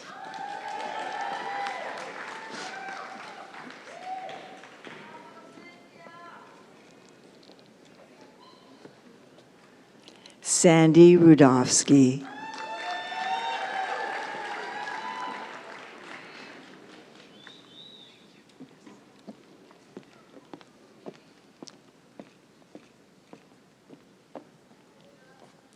Deborah Saveda.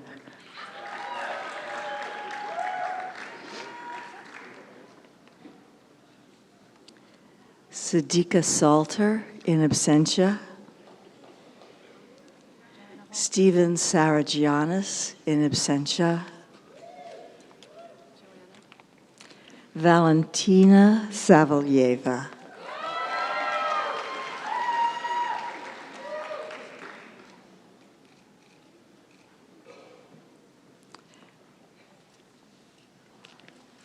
Danielle Schonecker.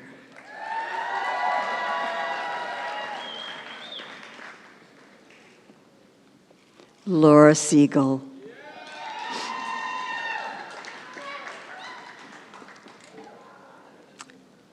Sivan Shemtov.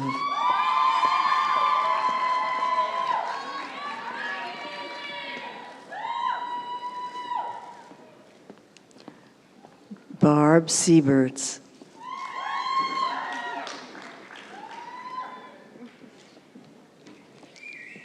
Susan Staples.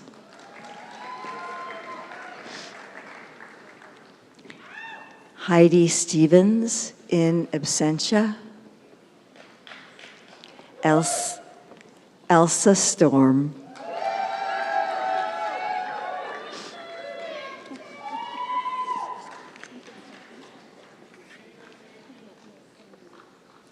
Justina Tseng.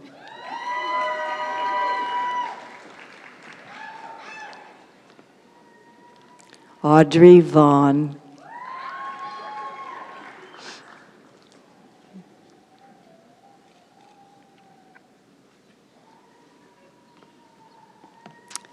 Lynn Ventura.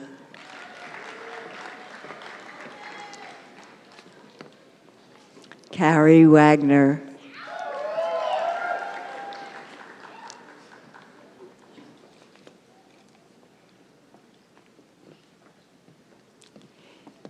Eli Weinberger.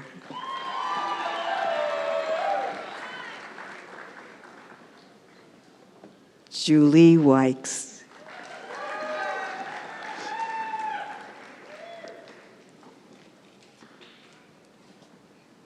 David Whitaker.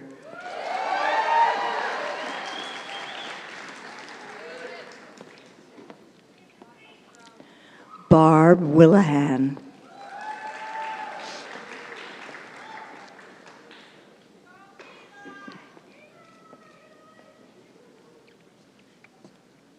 Anna Wood.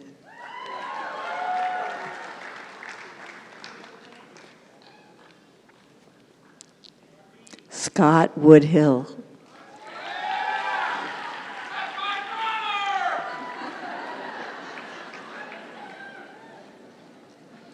Cindy York in absentia.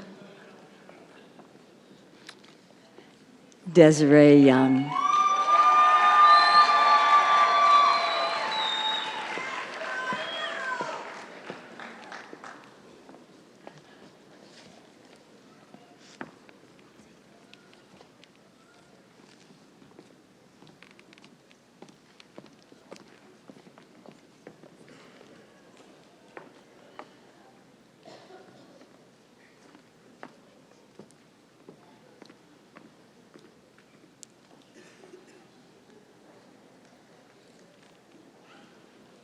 Let's give them a big round of applause.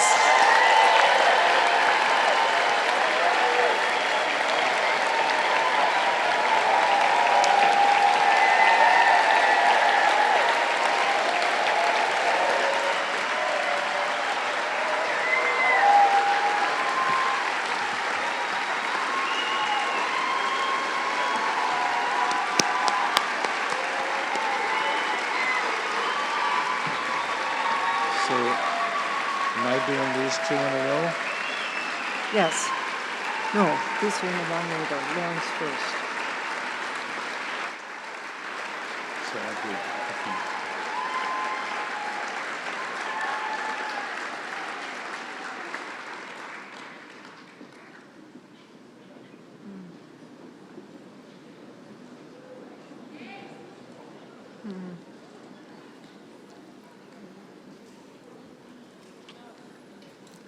You'll talk about the awards a little? Yeah.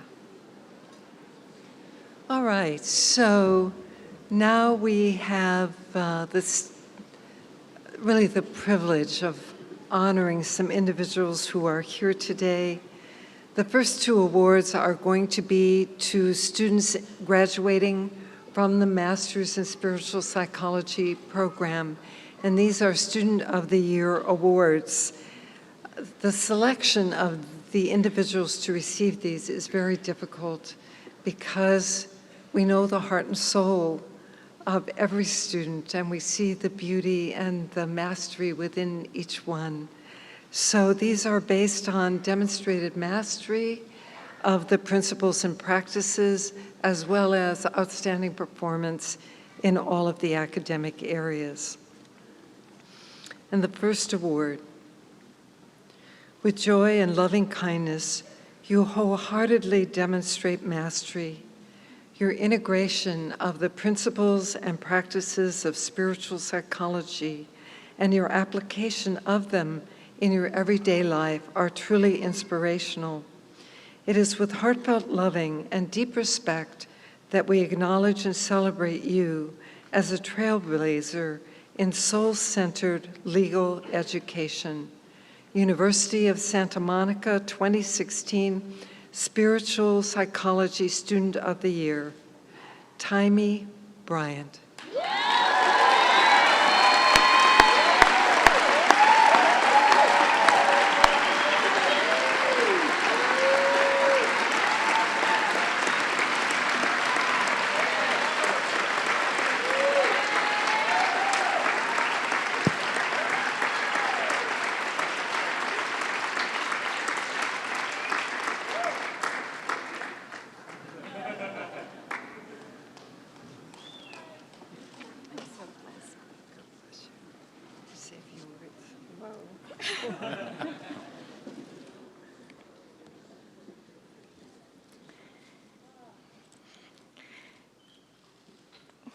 I am so deeply honored. Even as I stand here in this sudden knowing that I stand in the company of 296 graduate students of the year. I am so grateful to my family, my USM family, my USM friends, classmates, and my friends who have not yet come to USM. I am so grateful to those of you who have come here in loving support of family and friends who are graduating with me. My own family and non-USM friends can't join me today. Your loving support may be specifically focused, but it is non-specific in effect. It is expansive and long-lasting. I'm grateful to you for another reason. I teach here at UCLA in the law school. The building is very close. I walk by this building at least twice a day. And in my experience in walking by this building, I know that really it's one of the most photographed buildings on this beautiful campus. And each time I smile and I think, boy, the beauty of this building just reaches out to everyone, and they want to take a piece of it with them. Now I realize that for years, the University of Santa Monica has been infusing this place with this love. So as I pass by this building now, I will use this opportunity to check in. And am I staying in the loving with grace and ease? And I wish that for all of us, that we have opportunities, that we check in. Am I staying in the loving with grace and ease? For surely, surely, it is for the highest good of all. Many thanks.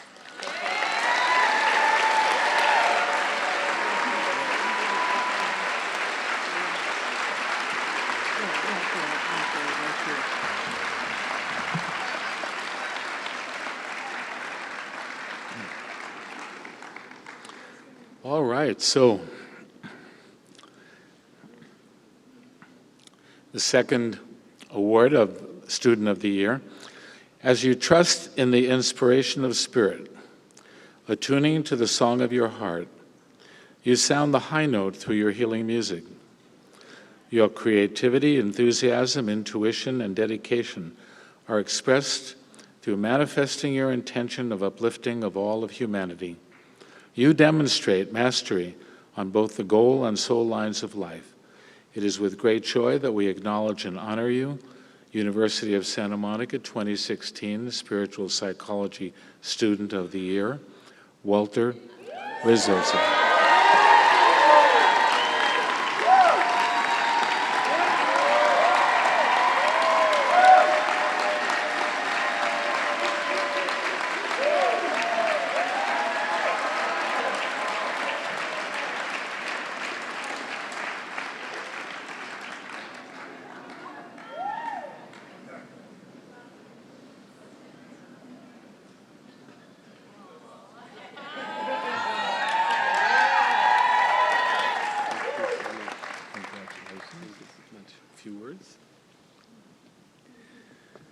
There's so many things we can't say in words. That's why we have music. Thank you for all your inspiration. Thank you for this amazing experience. And let's make music together in eternity. Thank you.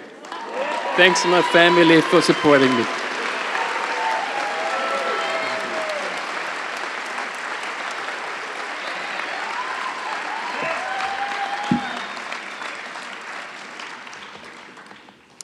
USM has been blessed by thousands of graduates returning to volunteer, not only in support of the classes themselves, but also in the office angels. And so each year we also choose to honor some longtime volunteers. But before we do that, I'm going to ask that everyone who has ever volunteered at USM to please stand so that we can acknowledge you.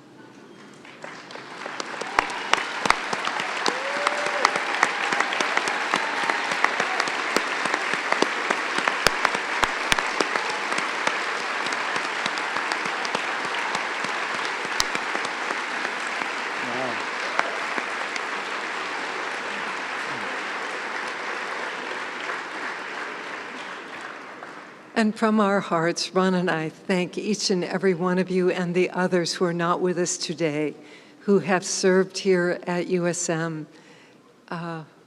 Without you, it wouldn't have been possible to provide an educational experience such as this. And here's the first award. Your many years of devoted service and joyful dedication are an inspiration to all those around you. Through your loving heart, you have generously given of your time and gifts in support of so many in the process of their awakening.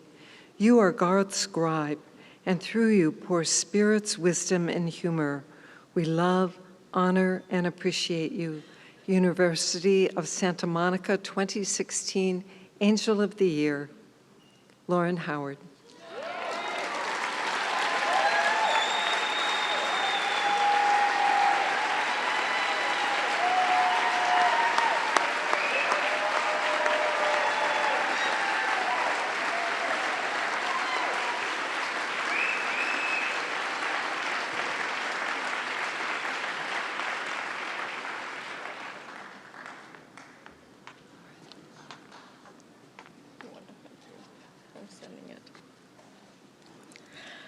Wow.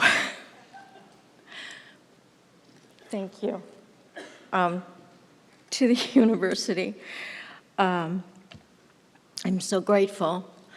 When I started reading 24 years ago, I think, I did it because I had a reader who inspired me. And as I've continued reading over the years, I've been inspired by all of you and my friends who I made here. And my gratitude is just profound. There's a great line in a song by Rodgers and Hammerstein, and it says, when you become a teacher by your students, you'll be taught. And all my students that I've had over the years, that I've read for, and the other ones that I don't even know, but I appreciate and love. Thank you.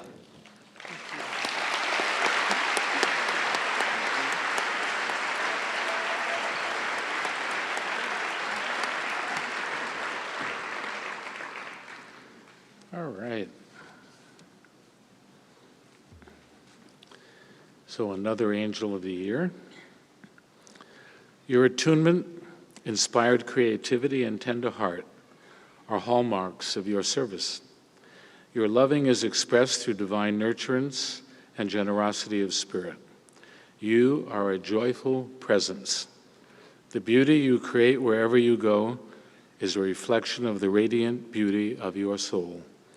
With deep appreciation, gratitude, and loving, we acknowledge you and we bless you. University of Santa Monica, 2016, the Angel of the Year, Gabriella Tell.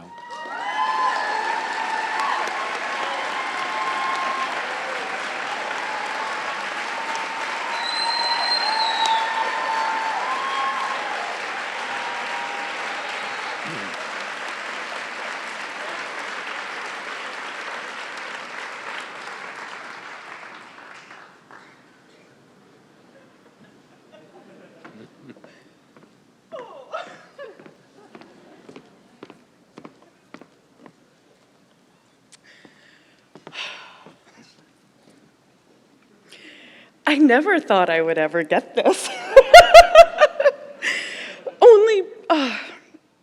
This is just extraordinary. I really don't know what to say, but I have found my heart and my home here at USM.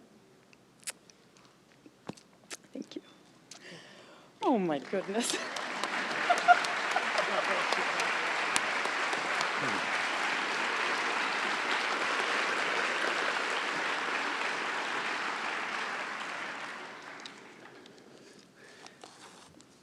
And one last award. This is really a special award. It's never been given before. But we felt that at this point in time, it's very appropriate. Every now and again, an angel appears, and all who come in contact with such a being are truly blessed. Through your years of service at USM, you have demonstrated time and time again exceptional experiential wisdom coupled with the consciousness of loving. The value of your perspective is immeasurable. You have our infinite love and gratitude.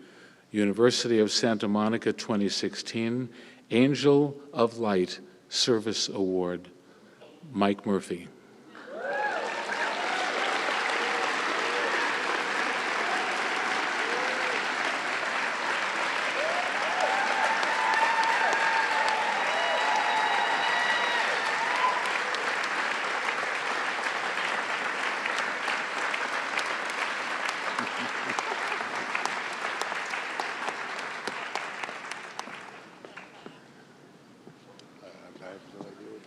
That's good. We were running out of time. That's good. Hello. I've been in the classroom. I've seen miracles in the classroom, and it's been a privilege to be in service to this university. I found a lot of love here, and I also came originally to find out what they did to my wife.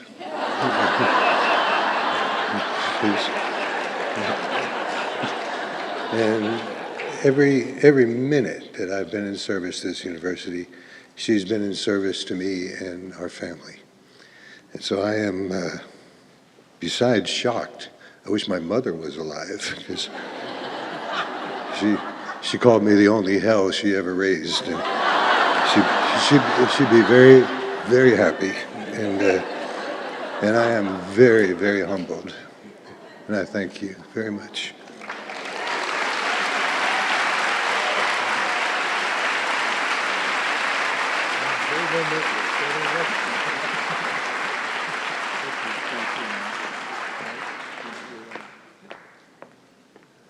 All right. So now we come to a really fun part of the afternoon.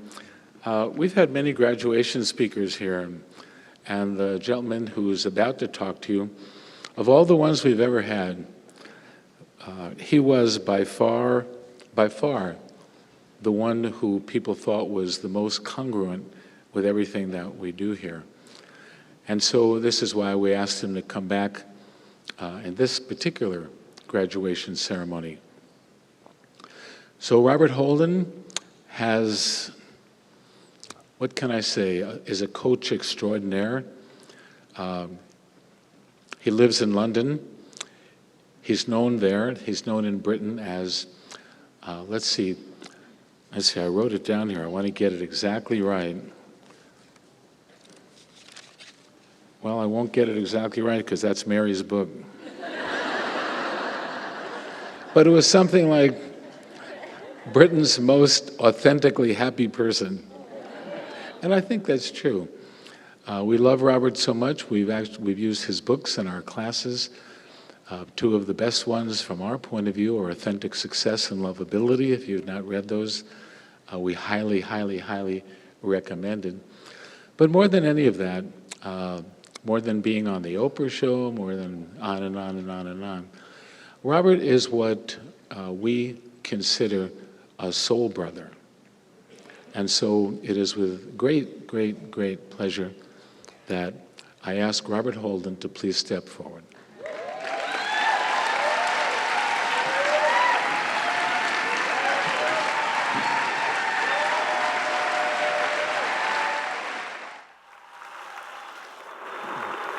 Go get him.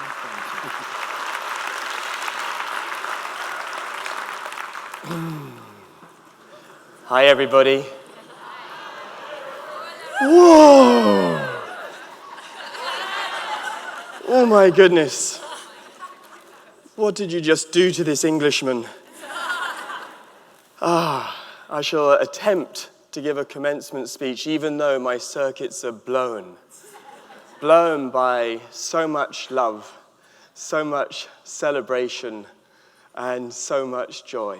It's an honor to be here. I'm from England, as you might guess by the accent. Being nominated for Most Authentically Happy Person in Britain isn't that hard. But I just want to get that done.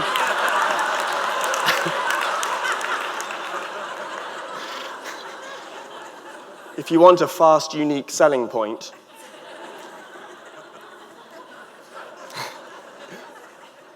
I'm here with my wife, Holly, and I'm here, thank you. I'm here with my daughter, Bo, and Bo celebrated her 9.5-year birthday exactly on Thursday. And I'm also here with my son, Christopher, who has been nearly 6 for about 8 months now. And he will be 6 very soon. I'm addressing you, the graduates, the faculty, the families, JR, the live streamers. Hi, we've got dressed up for you, live streamers. We can see what you're wearing too. I hope you realize that. It is a two-way thing, yeah. Nobody told you that? Yeah, it's true. So I will, if I may, just do a little introduction and then to me, and then I'd like to share with you 5 ideas. 5 ideas that I would ask you to consider taking with you from here back out into your life. I grew up in a little village in England called Littleton. It was very little. At the age of 18, I set out for Middle England on an adventure to go and study psychology. It was a 3-year program, actually, called Communications, and there were modules on psychology and philosophy and linguistics and sociology and all good things like that. For another 3 years after that, I studied psychotherapy and counseling. The study really never ends, does it? It's a lifelong thing. I've been studying ever since. But in those first 6 years, if I was to describe the curriculum to you, I would say that the curriculum was interesting, but not transformative. Interesting, but somewhat like the Tower of Pizza, a little off balance. There was, for instance, not much happiness on our curriculum. The curriculum really was an A to Z of misery. The first couple of years were essentially basic suffering for beginners. Then the next couple of years after that was more intermediate suffering, psychotic neurosis, neurotic psychosis, that type of thing. And then later on, we got into some more advanced suffering that apparently is described as incurable. And of course, it is incurable until you get to know about the self that has never needed to be cured in the first place. But of course, I didn't learn about that self just yet. So we, in 6 years, we only had 1 lecture on happiness. 1 lecture on happiness. Imagine if you'd missed it. Students miss lectures. It happens. So you've got to picture the scene. It's like, where were you? What do you mean? Well, this morning there was a lecture on happiness. There was? I thought it said subjective well-being. It did. Apparently, that's what psychologists call happiness. Doesn't sound very happy, does it? Why don't they just call it happiness? Well, I guess that would be too happy, wouldn't it? Was it a great lecture? Should I retake the year? And it's like, no, don't worry. It was terrible. We all left miserable. And we did. It was a terrible lecture. In hindsight, we didn't study happiness because we didn't understand the purpose of happiness. We didn't understand that the purpose of happiness is to acquaint you with your true self. That the purpose of happiness is to help you follow your joy. That the purpose of happiness is to help you, encourage you, inspire you to be a renaissance worker on this planet so that you never ever have to do a day of work again in your life. You will simply be expressing your heart and your soul, and you will help the world evolve in the direction of love thereby.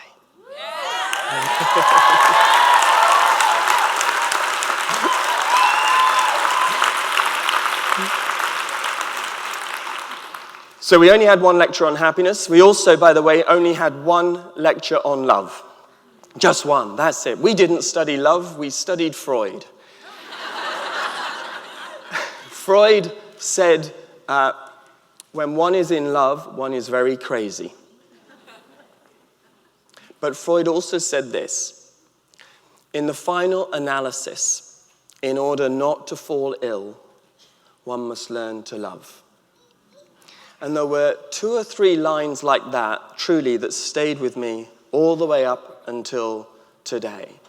Somehow, you and I have to learn how to love and keep on loving to a point where love no longer becomes a word, where love somehow no longer becomes something we feel, where love actually is integrated into our true identity, and we understand that we are the love that we are looking for. We had one lecture on love, I think. Well, I asked about it. Let's put it this way. The lecture was called Interpersonal Attraction Theory, and I remember asking the lecturers, is this love we're talking about? And the lecturers just wouldn't really commit, you know. But I remember at Christmas sending Christmas cards to them, and I signed them with lots of interpersonal attraction, you know. No happiness, no love, and really to Ron's point, the point that Ron made right at the beginning of this ceremony, no soul. No soul whatsoever. Lots of ology, but not much psyche, which is strange when you think that psyche means soul. Psychology is the study of the soul. And yet, for instance, in the Oxford Dictionary of Psychology, in the index, there is no listing for soul. This clearly needs to be corrected. I remember thinking at the time, I wish there was a course in the world that offered a degree in spiritual psychology. I must be dreaming. There can't possibly be such a thing. But of course there was, and there is, and you are the expression of that. No happiness, no love, no soul, no God. No God in our classes. And yet I feel that surely the purpose of psychology, surely the purpose of having a mind is to use that mind to tune into the thoughts of God. Why else should we have a mind? You know, I think really the world, if it's suffering from anything, it's suffering from psychology. That's all. We're just suffering from psychology. Who we are is perfectly okay. Who we are doesn't need to be cured. Who you are, who I am, we are whole, we are blessed, we are loved already. That exists. We're merely suffering from psychology. But when we use our mind to tune into the thoughts of God, all of that can be healed, I believe, in this instant and every instant in our life. So, this was my study. It was interesting, but not transformative. I was very lucky. I met a student on my program who was to become really my first spiritual mentor. He was different to the rest of us. He was referred to by the lecturers as a mature student. We were all 18 and he was 24. 24 is ancient, isn't it, when you're 18? He sat at the back of the class. He was often the last one to arrive and the first one to leave, and after several weeks of being on the program, we still didn't know who this man was. His name was Avanti. He was from India. He was a yogi, and he was the man who introduced me to my first spiritual texts. He introduced me to the Gita, the Upanishads, the Dhammapada, the Tao Te Ching, to Paramahansa Yogananda's great work, Swami Vivekananda, and on we went. Beautiful, beautiful texts. He was also, though, the man who introduced me to my first daily spiritual practice. The sorts of meditations where you look at candles for hours on end, and you look at keyholes as well for hours on end. And I would meditate up to 8 hours a day, and I can tell you it was a truly painful, awful experience. The hardest moments were when I would be meditating and I knew that I was missing Starsky and Hutch. That was like the most painful thing in my life, I have to tell you, because we didn't have recordings in those days or playbacks or anything. So I was missing a real episode of Starsky and Hutch for the world. It was tough, I'm telling you. And after that, he really set me on my spiritual path, and I think my spiritual path has been, in many ways, the expression of it has been to find a way to blend spirituality and psychology together. I believe that psychology by itself cannot heal psychology. Psychology by itself, in the way that we think of psychology today, is not transformative. Psychology is like this horizontal line that's taking us forward often as fast as we can go, or backwards as fast as we can go. But spirituality meets this horizontal line with a vertical line. And this vertical line is what helps us to experience the thoughts of our true nature, to experience the love of the divine, and in many ways to bless our psychology so that we no longer hurt ourselves with our judgments, so that we can sit in Rumi's field, so that we can have an experience of what it's like to be us without judging ourselves, so that we can have an experience of being with each other without judging ourselves. Spirituality, I believe, is here to save psychology. And when you put the two together, they're a great, great team. So you can imagine when I found out about USM, it felt like an answer in many ways to a prayer. I believe that what you have here at USM is a blueprint which is showing the world another possibility, which is showing the profession of psychology another possibility, by the way. I say this with sadness, but I think the psychology profession in many ways is sick today. I think in many ways it's sold itself out today as well. I would have to say I think it's sold itself out to the pharmaceutical profession in many ways. And we are here to partner with the pharmaceutical profession because I believe in that, but we shouldn't sell ourselves out to it. Psychology 2.0 is here. It's necessary, it's needed. You are the blueprint for that. And the new psychology has to be a psychology that integrates the pharmaceutical as well as the psychological and the spiritual. That's what we're here to do. And you're already doing it. Thank you.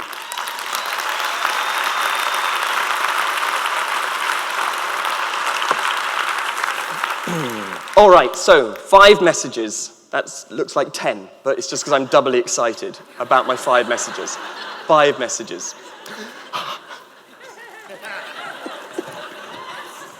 So I just got to get it some excitement out. All right. Here's the first message. Ready? Grads. Message number 1. You've graduated. There you are. That's the first message.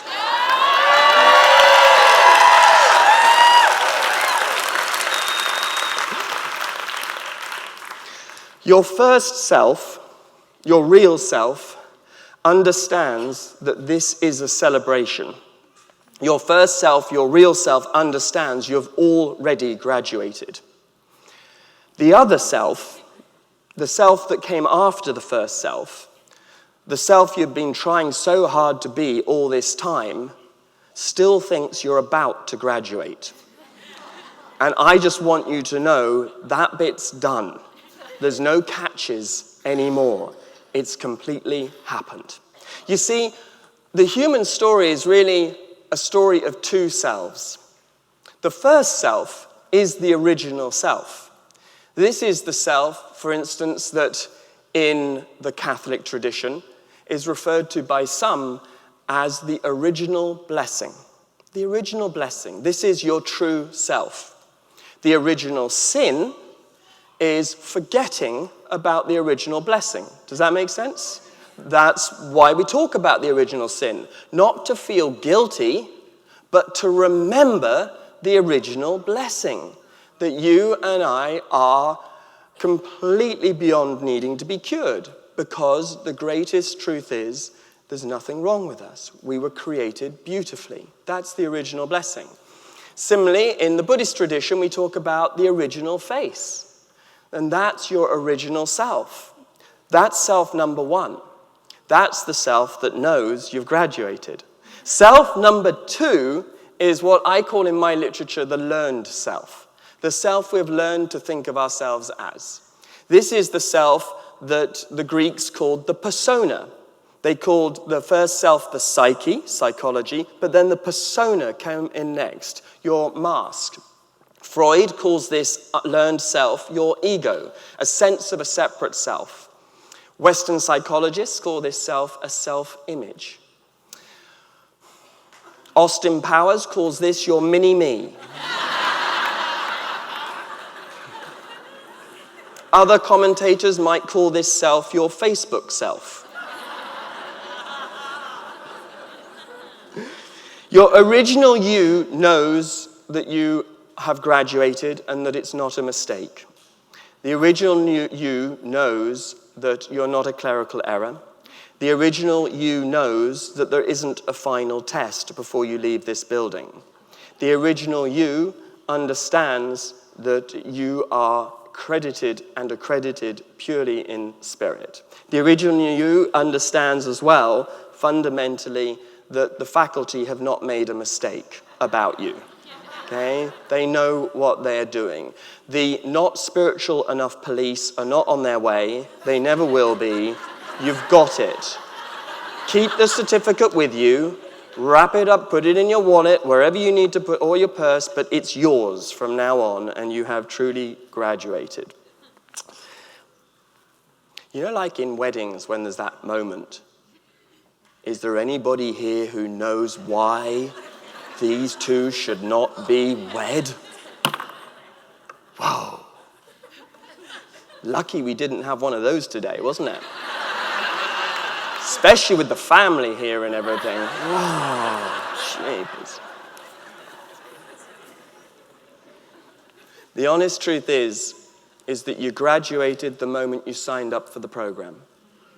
You really did. Why?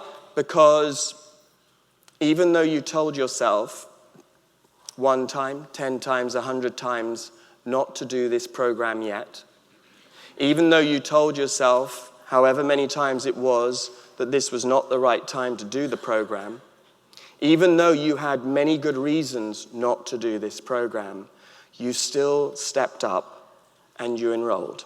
An enrollment on a program like this, an enrollment on any of USM's programs, is a graduation in itself. So you graduated the moment you began this program.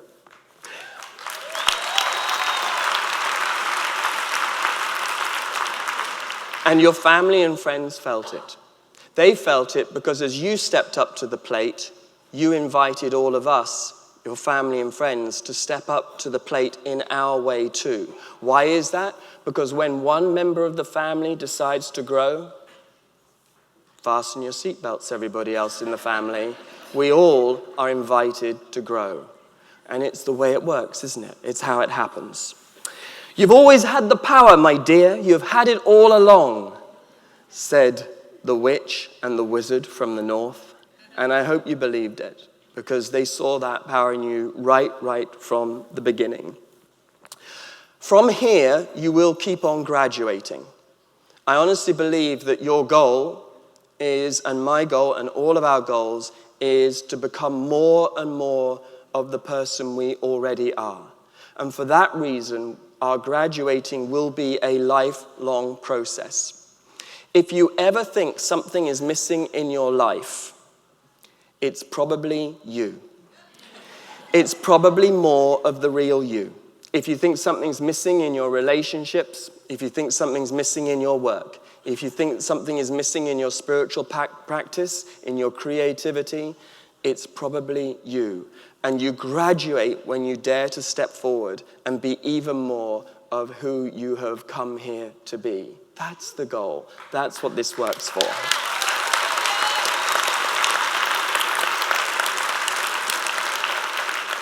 And the message is everywhere, by the way. Absolutely everywhere. Bo, Christopher, and me were watching Kung Fu Panda 3 2 nights ago. And I tell you what, Panda was having a really difficult time. He was learning some moves from his master, and he just felt he couldn't do these moves. And at one point he said, do you remember this, Bo and Christopher? Panda basically said to the guru, I just can't do this. I can't be you. And the master said, I'm not trying to turn you into me. I'm trying to turn you into you. There's the line. It's everywhere. The truth is out. And I'd like to, if I may, just quote John Roger, founder of USM. He said, all that you want to be, you already are. All you have to do is move your awareness there and recognize the reality of your own soul. Message number 1. Message number 2. Remember what you've learned. I say this because you won't.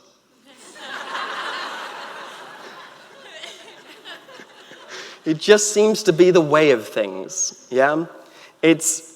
as if we have this habit of spiritual amnesia. And the spiritual amnesia means that we forget about the light within, that we forget to call in the light, and that we forget to be the light. This happens to all of us. This happens to Dory. If you've seen Finding Dory, Bo and Christopher, you'll know about this. Dory has short-term memory loss. She keeps forgetting about her family, okay? None of my speeches, by the way, used to have content from children's movies. I just need to point that out right now, but they just sort of pop in this way. I'm speaking from experience as well here, though. There have been plenty of times when I've been in trouble, when I've experienced what you would call the dark night of the soul. I've since learned, by the way, there's no such thing. That's another story, but just to say briefly, there's no such thing as a dark night of the soul. There's only a dark night of the ego. And that's good news, because the soul saves the ego, and the soul saves the ego every time. But there was this time when I was having this dark night of the ego. I just finished a project and I was empty. I was done. I was finished. There was no wind in my sails. I was just gone. I felt like my life's work was done. There was just nothing left to do. And I felt terrible. I mean, inside I just felt like winter, and my confidence was like at this all-time low. And it lasted, I'd say, probably about 3 months. Okay, right at the end of this really big project I'd done. And I walked into a shop one day, and I saw a magazine up on the shelf. I think I was in the shop to buy chocolate. I think that was my strategy at the time. Enough chocolate will convert itself into a spiritual experience, I'll be fine.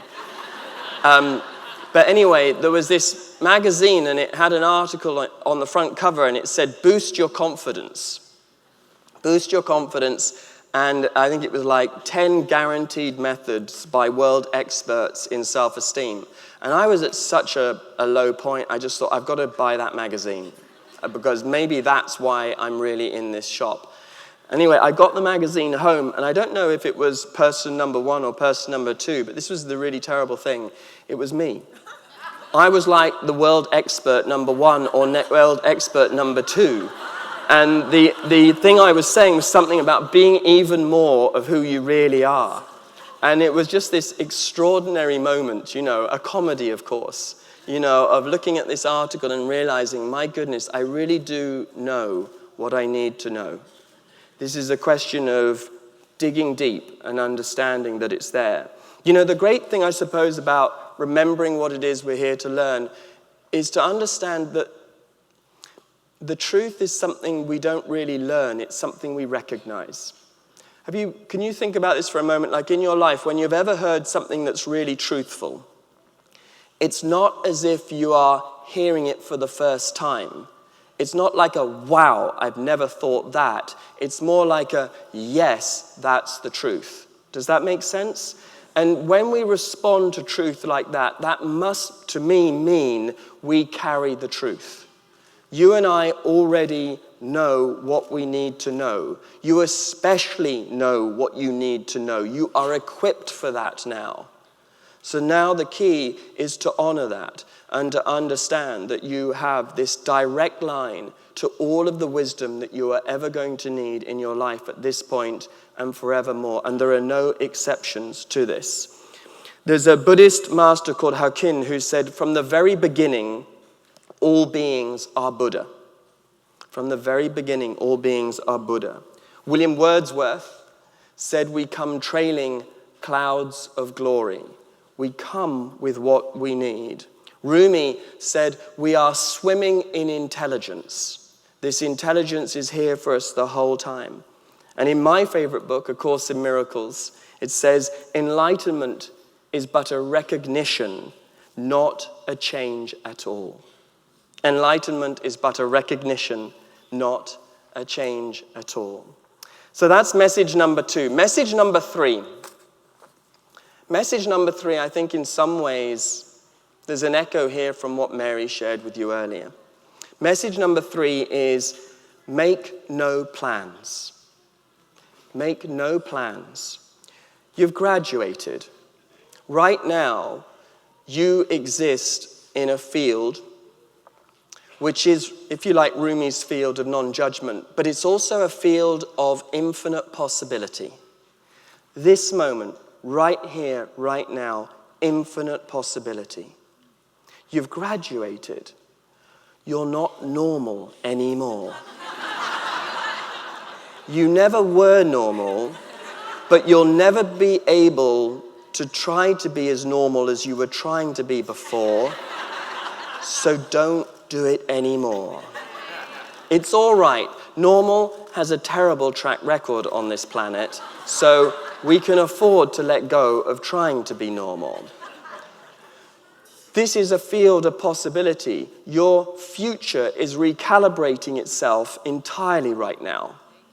Okay? And because it's recalibrating itself right now, any plan you were to make in this moment, I would suggest would be too small for you. Does that make sense? The thing to do right now is to hold your nerve. Hold your nerve and do nothing. Okay? I know it's tricky to do this. It's countercultural. Many of us are brought up in communities, in societies, in cultures which say, make it happen. And I'm saying the opposite to you.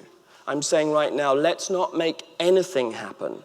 Let's stop, let's rest, and instead of making plans, let's receive the plan. Yeah? So,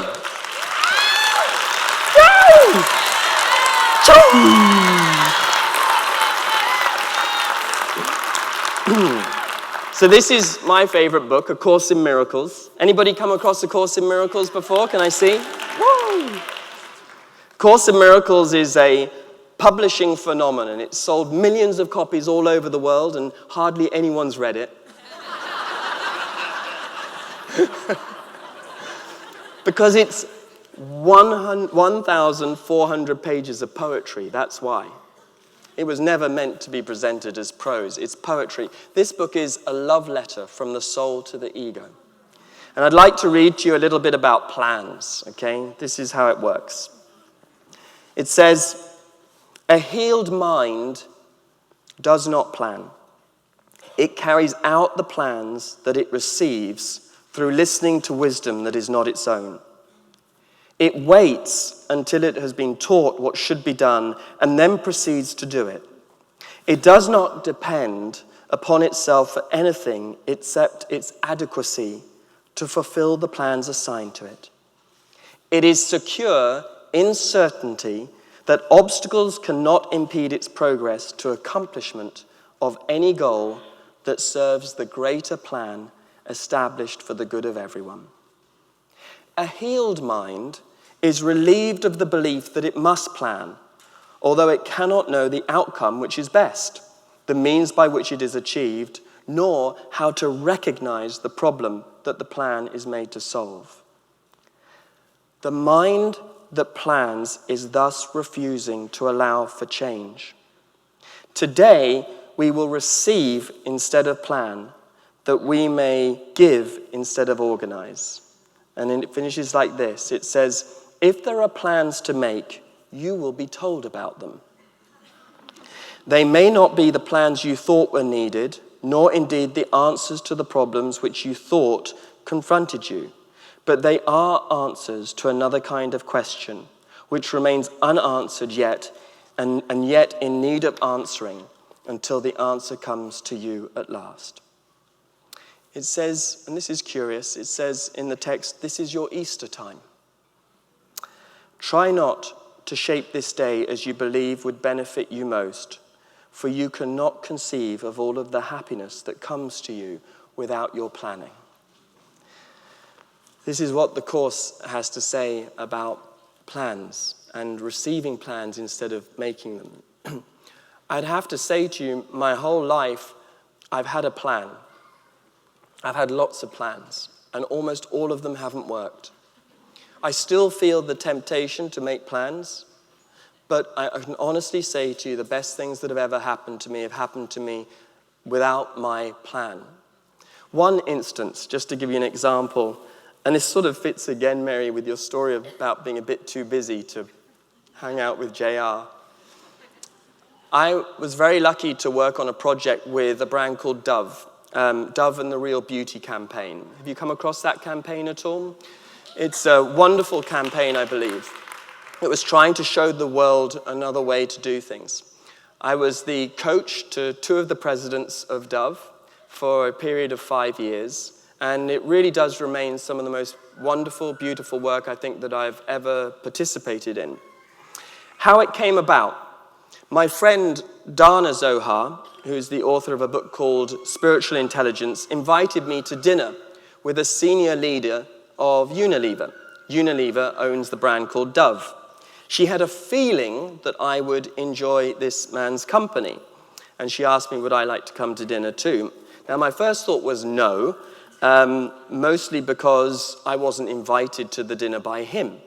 My second thought as well was no, because I just felt like I'd be a gate crasher. And my third thought was no for some other reason, and I don't know what it was, but basically it was no, no, and no. And Dana said, no, you're coming.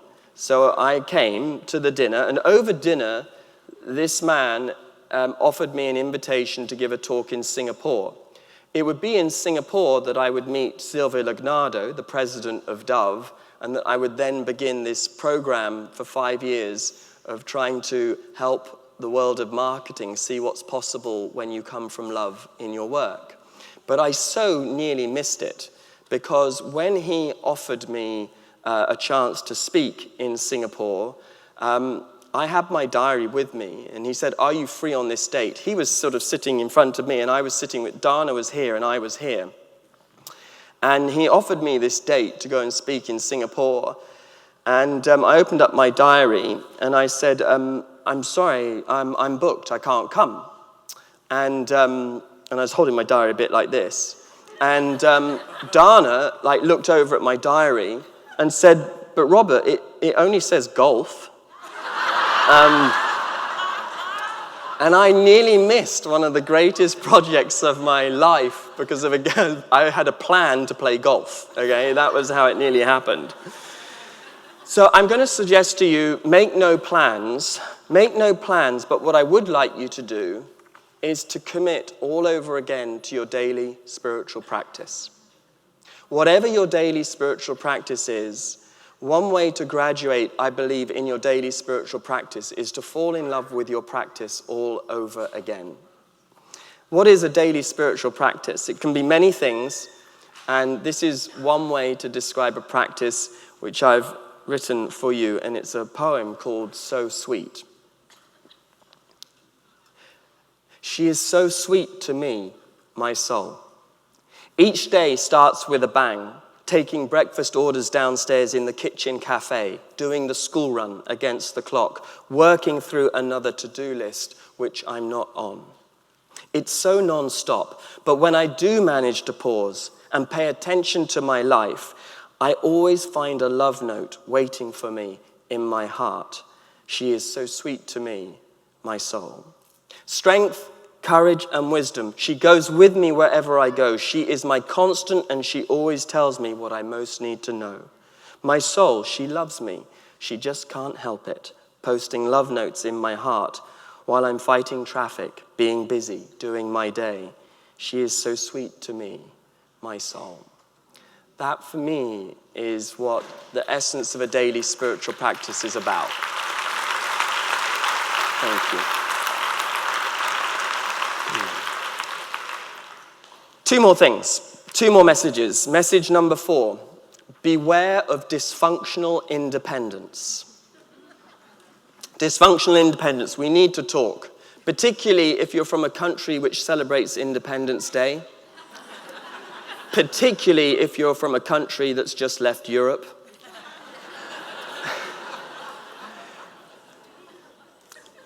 Einstein referred to separation as the optical delusion. Freud referred to separation as the cause of all of our neuroses, every neuroses that there is. A Course in Miracles calls separation the tiny mad idea. Erich Fromm said the deepest need of a human is to overcome our separateness and our prison of aloneness. Whenever we run into trouble, as we will, it will be because for some reason we are suffering from dysfunctional independence. Because for some reason we are trying to do life by ourselves. It's a habit we get into, particularly in individualistic cultures. I come from a long line of highly dysfunctionally independent people. My great-grandmother was blind for 9 years before any of us found out. She didn't want to burden anybody. She didn't want to trouble anyone. Even her daughter, my grandmother, was blind for 3 years before we found out, and we were looking out for her.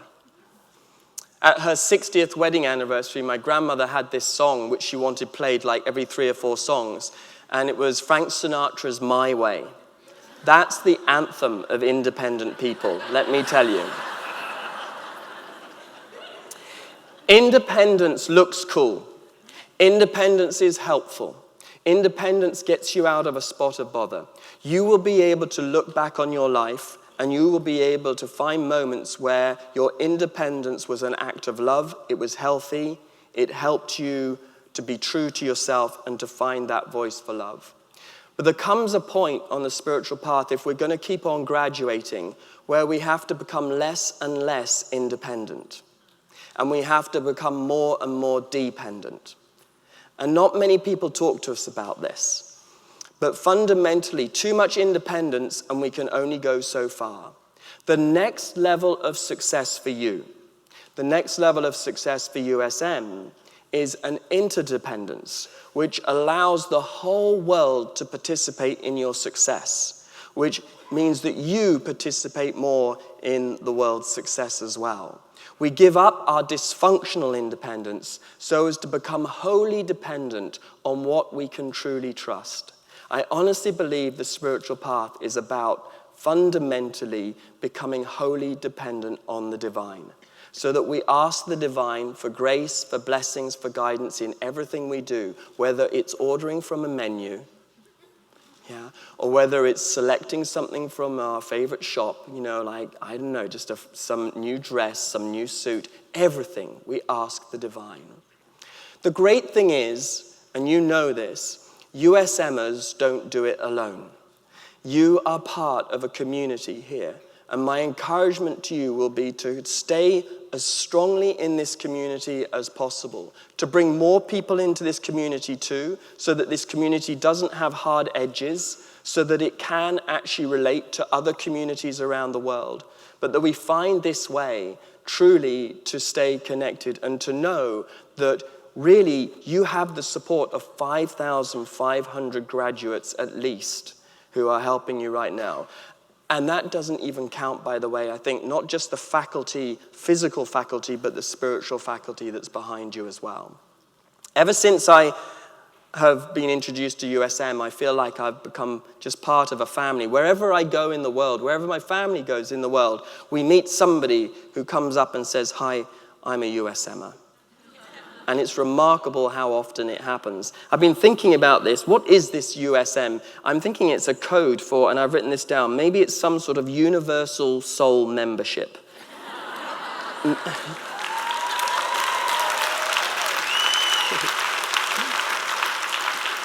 Ron, this one's for you. Maybe it's a union of spiritual magicians.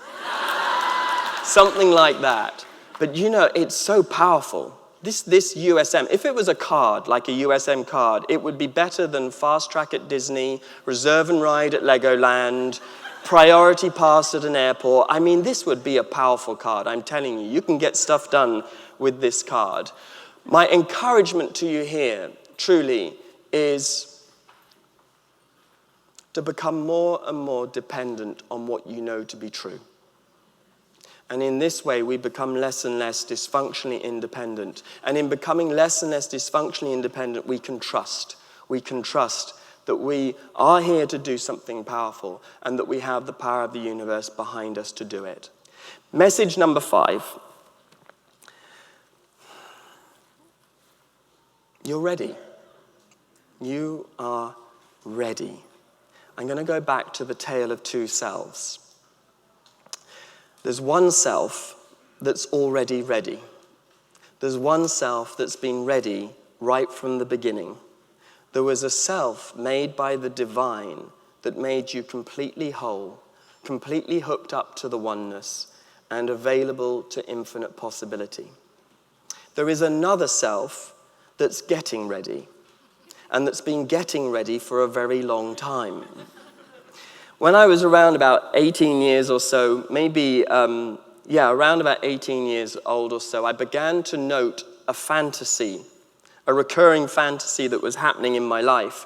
And the recurring fantasy was that everything was going to get better in about 18 months' time, which is fine when you're 18 years old, because you've got plenty of time to go. But through my 20s, what I realized was that this plan that was going to happen in 18 months' time was still 18 months away. So when I was 25, everything was still going to get better in 18 months' time. When I was 30, everything was still going to get better in about 18 months' time. And it just went on and on. And there was this awareness that began to develop in me that actually this self, the self that I've been trying so hard to be, is going to run out of time if I'm not careful. So there's a self that needs another 18 months. And there's a self that's saying, you're ready. Let's take some scenarios for a minute. Relationships. It's been a desert for years. You've been looking for love for a long time. You've met a lot of people who are looking for love too, and neither of you have found it on any dates you've ever gone on. Finally, somebody shows up. Self number one says, you're ready. Self number two says, do you think so? Really? I might be, you're right. I'm just going to do some more therapy first, and then we'll see. Then we'll see. Another scenario, babies. Babies. You've been thinking about having a baby for a while. Self number one, the original blessing, the original self says, that's a good idea. God knows how to make babies. Self number two says, yeah, I know, but I think I need more time. I don't feel like an adult yet. Maybe we should just practice a bit more first. Yeah, maybe that's what we should do. Or let's take the scenario of a job. There's this job you've seen that you've heard about, and it occurs to you, it'd be really good to go for this job. And your true voice says, apply for it. And the other voice says, do you know what? Yes, I will in 18 months' time after I've had more experience. Or maybe it's about a book. Maybe you've got a book in you, and that true self says to you, I can help you write that book if you like. And then that other self says, yes, we'll do it after I've taken another writing class. One more writing class and I'll get on with this book. Or maybe it's something to do with purpose. You've been looking for your purpose and you're so nearly there and you think you're going to do it and you're going to follow your joy. But then that other self says, yes, we'll do it in 18 months' time when we have more savings. Or maybe it's to do with teaching. You think to yourself, I'm ready to teach. And your soul says, yes, you would make a great, great teacher. And that other self says, yes, I think you might be right. One more qualification should do it. Another 18 months. Maybe it's travel. You want to travel somewhere. You want to go on a pilgrimage. And your soul says, this would be such a gift for you. And the other self says, yes, but you've got cats.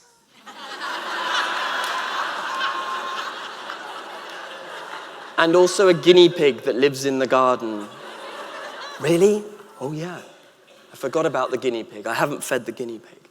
Yes, you've got responsibilities. In 18 months' time, you'll be fine. Are you saying my cat's going to die in 18 months? No, I'm just saying 18 months' time would be good. Or maybe it's leadership. Maybe you're thinking it's time to take a stand. Maybe it's time to be the leader that you've always wanted to be, and your soul says, I can help you make that stand. And then the ego says, yeah, but the world's not ready. The world's not ready. Let's give it another 18 months or so. It's like the ego lives in the nearly now, the almost now, but the not now. It's like the ego believes in now, but not this now. Does that make sense? It's like we're going to live in the now, but not this one. We're going to wait for a better now, and when we're in a better now, that's when we're going to show up. That's when we're going to be present. That's when we're going to take a lead in our lives. And the whole time, we're just waiting for the right time in about 18 months' time. But then something awful happens one day. Because, you've been hearing this voice saying to you on and on again, like in 18 months' time, it will be right. I can finally get out there and live. I can be who I've come to be. And one day you put a proposition to yourself. The soul says yes, but the ego this time says, you're too old. And you go, excuse me? What do you mean? And the ego says, yeah, you're too old. And you say, I don't understand. I thought I had at least another 18 months. And the ego says, yeah, but you did, but that was 18 months ago. That was your last 18 months. You've run out of 18 months. But I thought I was still about to peak, according to you. Yes, that was 18 months ago. You did peak, actually. Oh, but I thought I was in my prime. And it's like, no, you're just too old now. It's over. And that, I believe, is honestly how the ego runs out of time. So what do we have to do? I think we have to live not by ego's time, but by God's time. And God's time, I believe, is really all about now. The truth is, your ego, your self-image, your persona will never, ever be ready to do your soul's work. That's the good news. Why? Because your ego isn't here to do your soul's work. You are here to do your soul's work. The soul will do this work through you. Graduates, ladies and gentlemen, family and friends, I've been talking to you all along, by the way. I hope you get this. More than ever before, this world, we know, needs to evolve in a direction of love. More than ever before, you and I, we have to take a stand in love. We're not just going to be here to give love, to preach love, to talk about love. We are here truly to be the presence of love. I believe that's what the USM schools and the programs are for, to help each and every one of us understand that we are here to be the presence of love. Everybody in the world at some point in their life have said to God, please send help. Please send help. And God did send help. God sent you. You're here to show the world how to evolve in the direction of love. And I just want to say, I wish you just every success and every happiness in your mission. God bless you, and I love you.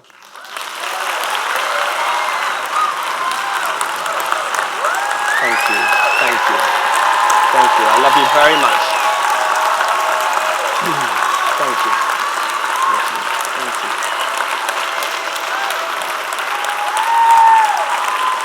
Thank you so much. That was just awesome. Thank you so much.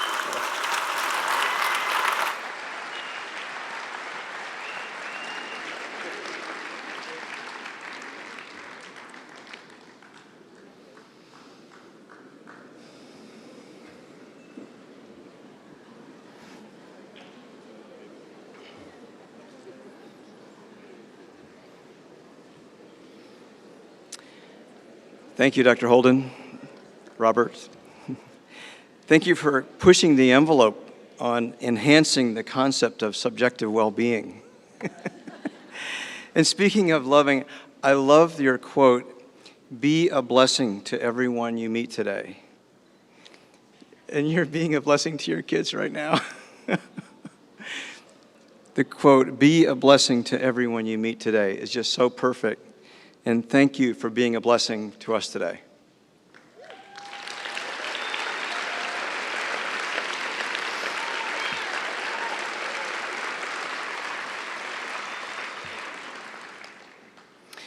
So please help me welcome Mortonette back to our stage. She is one of the most compelling and powerful singers we've ever heard, with the voice of an angel. So take it away, Mortonette.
never talk, but I'm full today, and I want to give thanks for the opportunity to have been of service for all these years to you, Ron and Mary, and USM.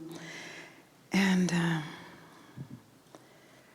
I'm just thankful to be here, and congratulations on your life path. Okay.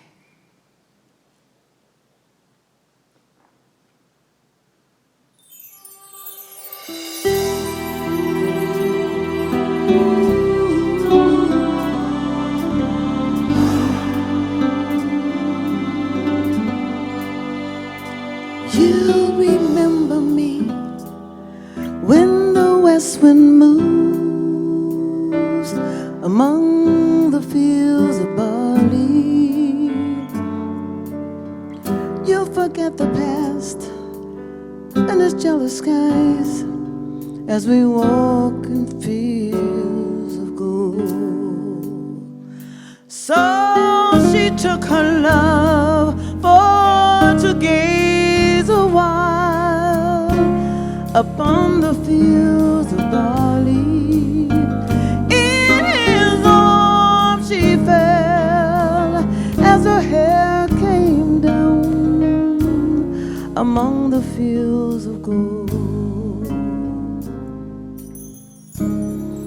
I never made promises lightly, and there have been some that I've broken, but I swear in the days still left, we'll walk in fields of gold. We will walk in fields of gold. Will you stay with me? Will you be my love among the fields of barley? We'll forget the sun in its jealous sky as we lie in fields of gold. I never made promises lightly, and there have been some that I've broken, but I swear in the days still left, we'll walk in fields of gold. We will walk in fields of gold. Many years have passed since those summer days among the fields of barley.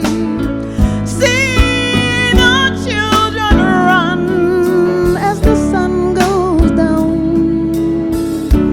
among the fields of gold. You remember me when the west wind moves among the fields of barley. We'll forget the sun in its golden sky as we lie in fields of gold. When we walk in fields of gold,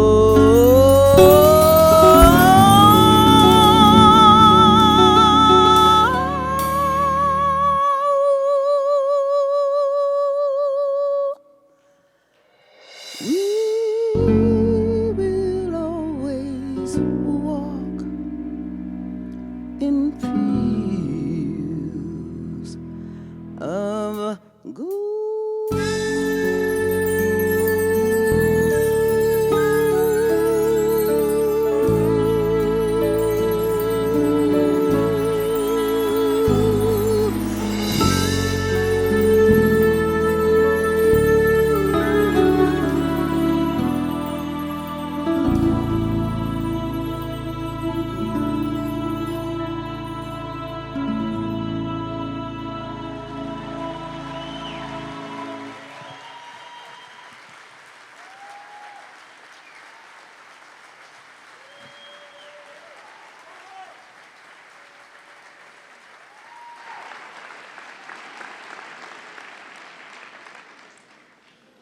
Thank you, Mortonette. So inspiring and so moving. And thank you, Ming, for your musical accompaniment.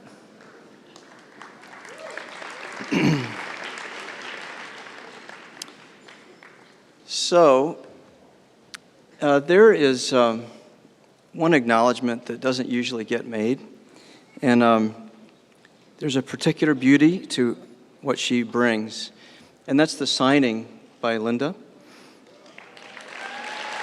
And Linda, would you just stand for a moment so people don't usually see her?